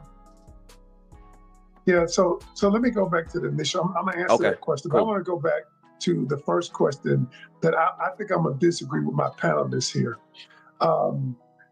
You asked the question, if a person has sexual immorality, can they be a coach? See, the truth is none of us are perfect. If I speak to my wife in a way that is inappropriate, does that disqualify me for being a coach? Now, I know you said sexual immorality, but the key here, from my opinion, though I've never cheated on my wife, but I think the key here is repentance. If a person says, I made a mistake, and they come back to the throne of God, I made a mistake, I repented from that. Now, I'm not talking about ongoing sin, but I'm talking about a person that made a mistake, atoned for that mistake from the Almighty. Does that disqualify them? No. It doesn't. And What's your take on that? Because there are a lot of people who say, nope, once you do this once, that's it. If you cheat once, if you put your hands on me once, if you lie to me once, if you steal from me once, all of these things. What's your personal view on that right there? Do you believe when it comes to those type of, let's just say, all of the circumstances in which we would all call the outer limits, you've transgressed the bounds of the outer limits. Do you see in your personal life, once a person hits the outer limits, that they can return to the inner limits? Everybody has their own view. Let's keep rocking up. what I'm saying is, but the key is are you truly repentant? Because like Tara said, the enemy coming for you. The enemy coming for me all the time. I'm on a TV show, y'all. They coming for me. I tell my wife, when people inbox me, I show it to my wife. Look what they say. Listen, I'm not playing with this because I have to put guardrails in place because anybody can get got. Anybody. And if we fool ourselves and make ourselves think that, you know what, I'm above it, it won't happen to me. I don't care who What? you are, whether you Ace, Tony Gaskins, or whoever. But what happens is when we do it and it becomes a part of who we are, that's where the problem is. But we have to turn away from that if we're willing to. No, it doesn't disqualify you. So that's my point on that. Second question you asked was being single. I just want to make sure I had it right, Ryan. Okay. You were saying, would you repeat it for me just so I can get it correct? I actually no. So essentially, in the debate, Tony pretty much made a claim that you giving all this advice and you still single. So it's not even clear that this stuff even works. Mm-hmm. And that's the biggest thing that we keep hearing. This is the part I want to hear right here. But just in case again, if nobody gave it to you, I got one for you right now because I love when I receive them. Let's get it. When you put your own advice in practice. And it was something about meeting. He's coming into contact. Yeah, you coming into all these contact with these all different women, right? And you got all this advice, and you're still single. So is with you being single over an extended period of time as a relationship coach, is that evidence that your body of knowledge is inefficient? I can't front. To me, look, the way that he just worded that, you know how it sounds to me? It sounds like somebody asking someone, look, I get it. You are the top 5 Call of Duty player in the world, not just the US, in the world tournaments. Top 5 Call of Duty player. He's like, he or she is like number 2 or 3 or 1 through 3 out of the 5. Now, but they've never actually been to real war. They've never actually really stepped on an actual field. As a matter of fact, only 1 out of the 2 of them in that top 3 has even actually fired off an actual firearm. Dude, now you actually have to get ready to go to war. The instructor's like, all right, class, all right, so we're getting ready to bring in our speaker, and our speaker's getting ready to talk to you. Now, mind you, these are real life soldiers who are in real life getting ready to go overseas wherever we have a problem at that moment. And they're going to land on the ground off of them helicopters and come off of the ships and the boats and stuff and everything else and from up underwater, and they are going to go to war. And who walks in that room to talk to them before they go to war is the 3rd best Call of Duty player. Do you want to hear from the 3rd best Call of Duty player when it comes to you having to actually go out there into the real field? Or do you want to hear from those who walk in there and they just might have that Captain Hook, a broomstick for a leg as they walk in? They got the eye patch. They have about 54 different badges. They can't even tell you what all of them are. Some of them is anything from military to Boy Scout. That's how many times they've been decorated.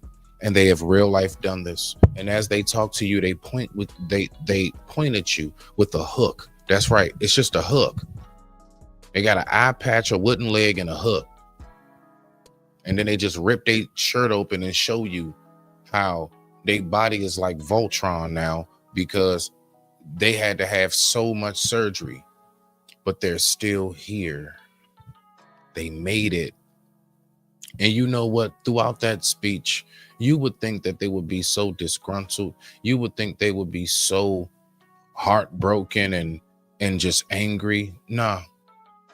As a matter of fact, when they walked in, the way they looked to you, you thought they was going to real deal go off on everybody. But they didn't.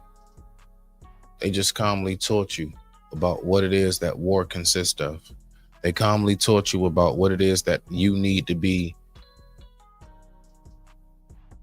known to, that's going to happen when you go overseas, right? They want to tell you their stories as well, how it is that they made it through what they made it through. When they walk in there, they walked in there because there are many, many who they were right alongside with who aren't here. Now, let's just take that as the failed relationships, AKA. Right? But we have to remember nowadays, let's just be for real. You know, one of the biggest problems, one of the most biggest problems in today is this. You not.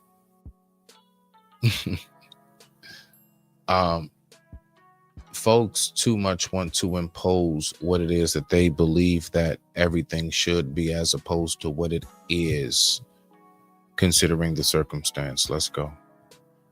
Now, that doesn't mean your body's knowledge is inefficient. He might be saying the right things, because I listed some of the things that they say may be true. But let's be honest, with the temptation and the things that they are confronted with every week in and week out in a different city, I'm not surprised. I'm not surprised whatever they saying is going on, because you have to put guardrails and you got to be committed to living a life that is acceptable to God. You have to be, because any of us can get out. Before I got married, I always tell people, even on the show, I was Ken before I was Coach Ken. And I've been a man of no integrity. So I know what that looks like. And I've been a man, and I am a man of integrity now. I know both sides of that. Yes, I said, yes, I believe that doing what he does, being single, and on this platform, people look up to us. Women want what you're saying. You're saying all of the right things. You're telling them how a man should treat them. Yes, they are drawn to that. And I think he knows that.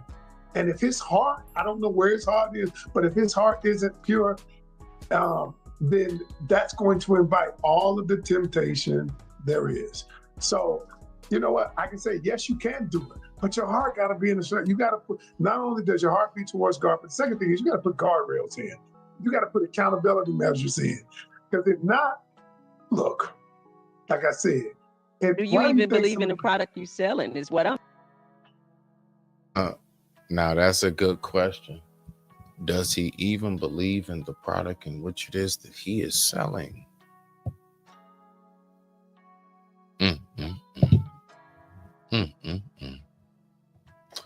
We're going to get back to that more. Yep, it's that time. It is that time. We're going to get back to that more. We're going to get back into that. And so what we're going to do is we're going to get ready to go ahead and end this off. I appreciate everybody so much. Thank you so much for tuning in. Let's go ahead and continue this tomorrow. I don't know, maybe morning, maybe evening, depending on when I feel like it. But we're going to go ahead and just keep the ball rolling. Anything that you want to accomplish, you have to keep pushing towards it. Never stop pushing towards whatever it is that you have set in your goals. Let's keep on rocking out. I digress. My mic is muted. This has been your boy Smitty. Respect to you all.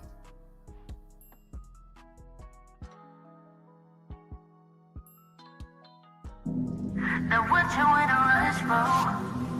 What you trying to meet your maker, darling? Oh, you running out of time. But time ain't even real. You really don't know what you in a rush for? What you trying to meet your maker, darling? Now what you in a rush for? What you trying to meet your maker, darling? Now what you in a rush for? What you trying to meet your maker, darling? Oh, you running out of time. Time ain't even real. You really need to change. Time ain't even real. You really need to change. Time ain't even real. You really need to change. Time ain't even real. You really need to change. It's all an illusion. Now what you in a rush for? Trying to meet your maker, darling. Now what you in a rush for?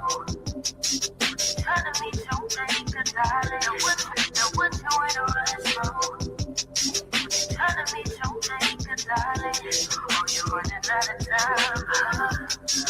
Time ain't even real. You really need to change. Time ain't even real. You really need to change. Time ain't even real. You really need to change. Time ain't even real. You really need to change. It's all an illusion. Now what you in a rush for? Trying to meet your maker, darling. Now what you in a rush for? Trying to meet your maker, darling. Now what you in a rush for? Trying to meet your maker, darling. Oh, you running out of time. Time ain't even real. You really need to change. Time ain't even real. You really need to change. Time ain't even real. You really need to change. Time ain't even real. You really need to change. It's all an illusion. Now what you in a rush for? What you trying to meet your maker, darling? Oh, you running out of time. But time ain't even real. You really don't know what you in a rush for? Trying to meet your maker, darling. Now what you in a rush for? Trying to meet your maker, darling. Now what you in a rush for? Trying to meet your maker, darling. Oh, you running out of time.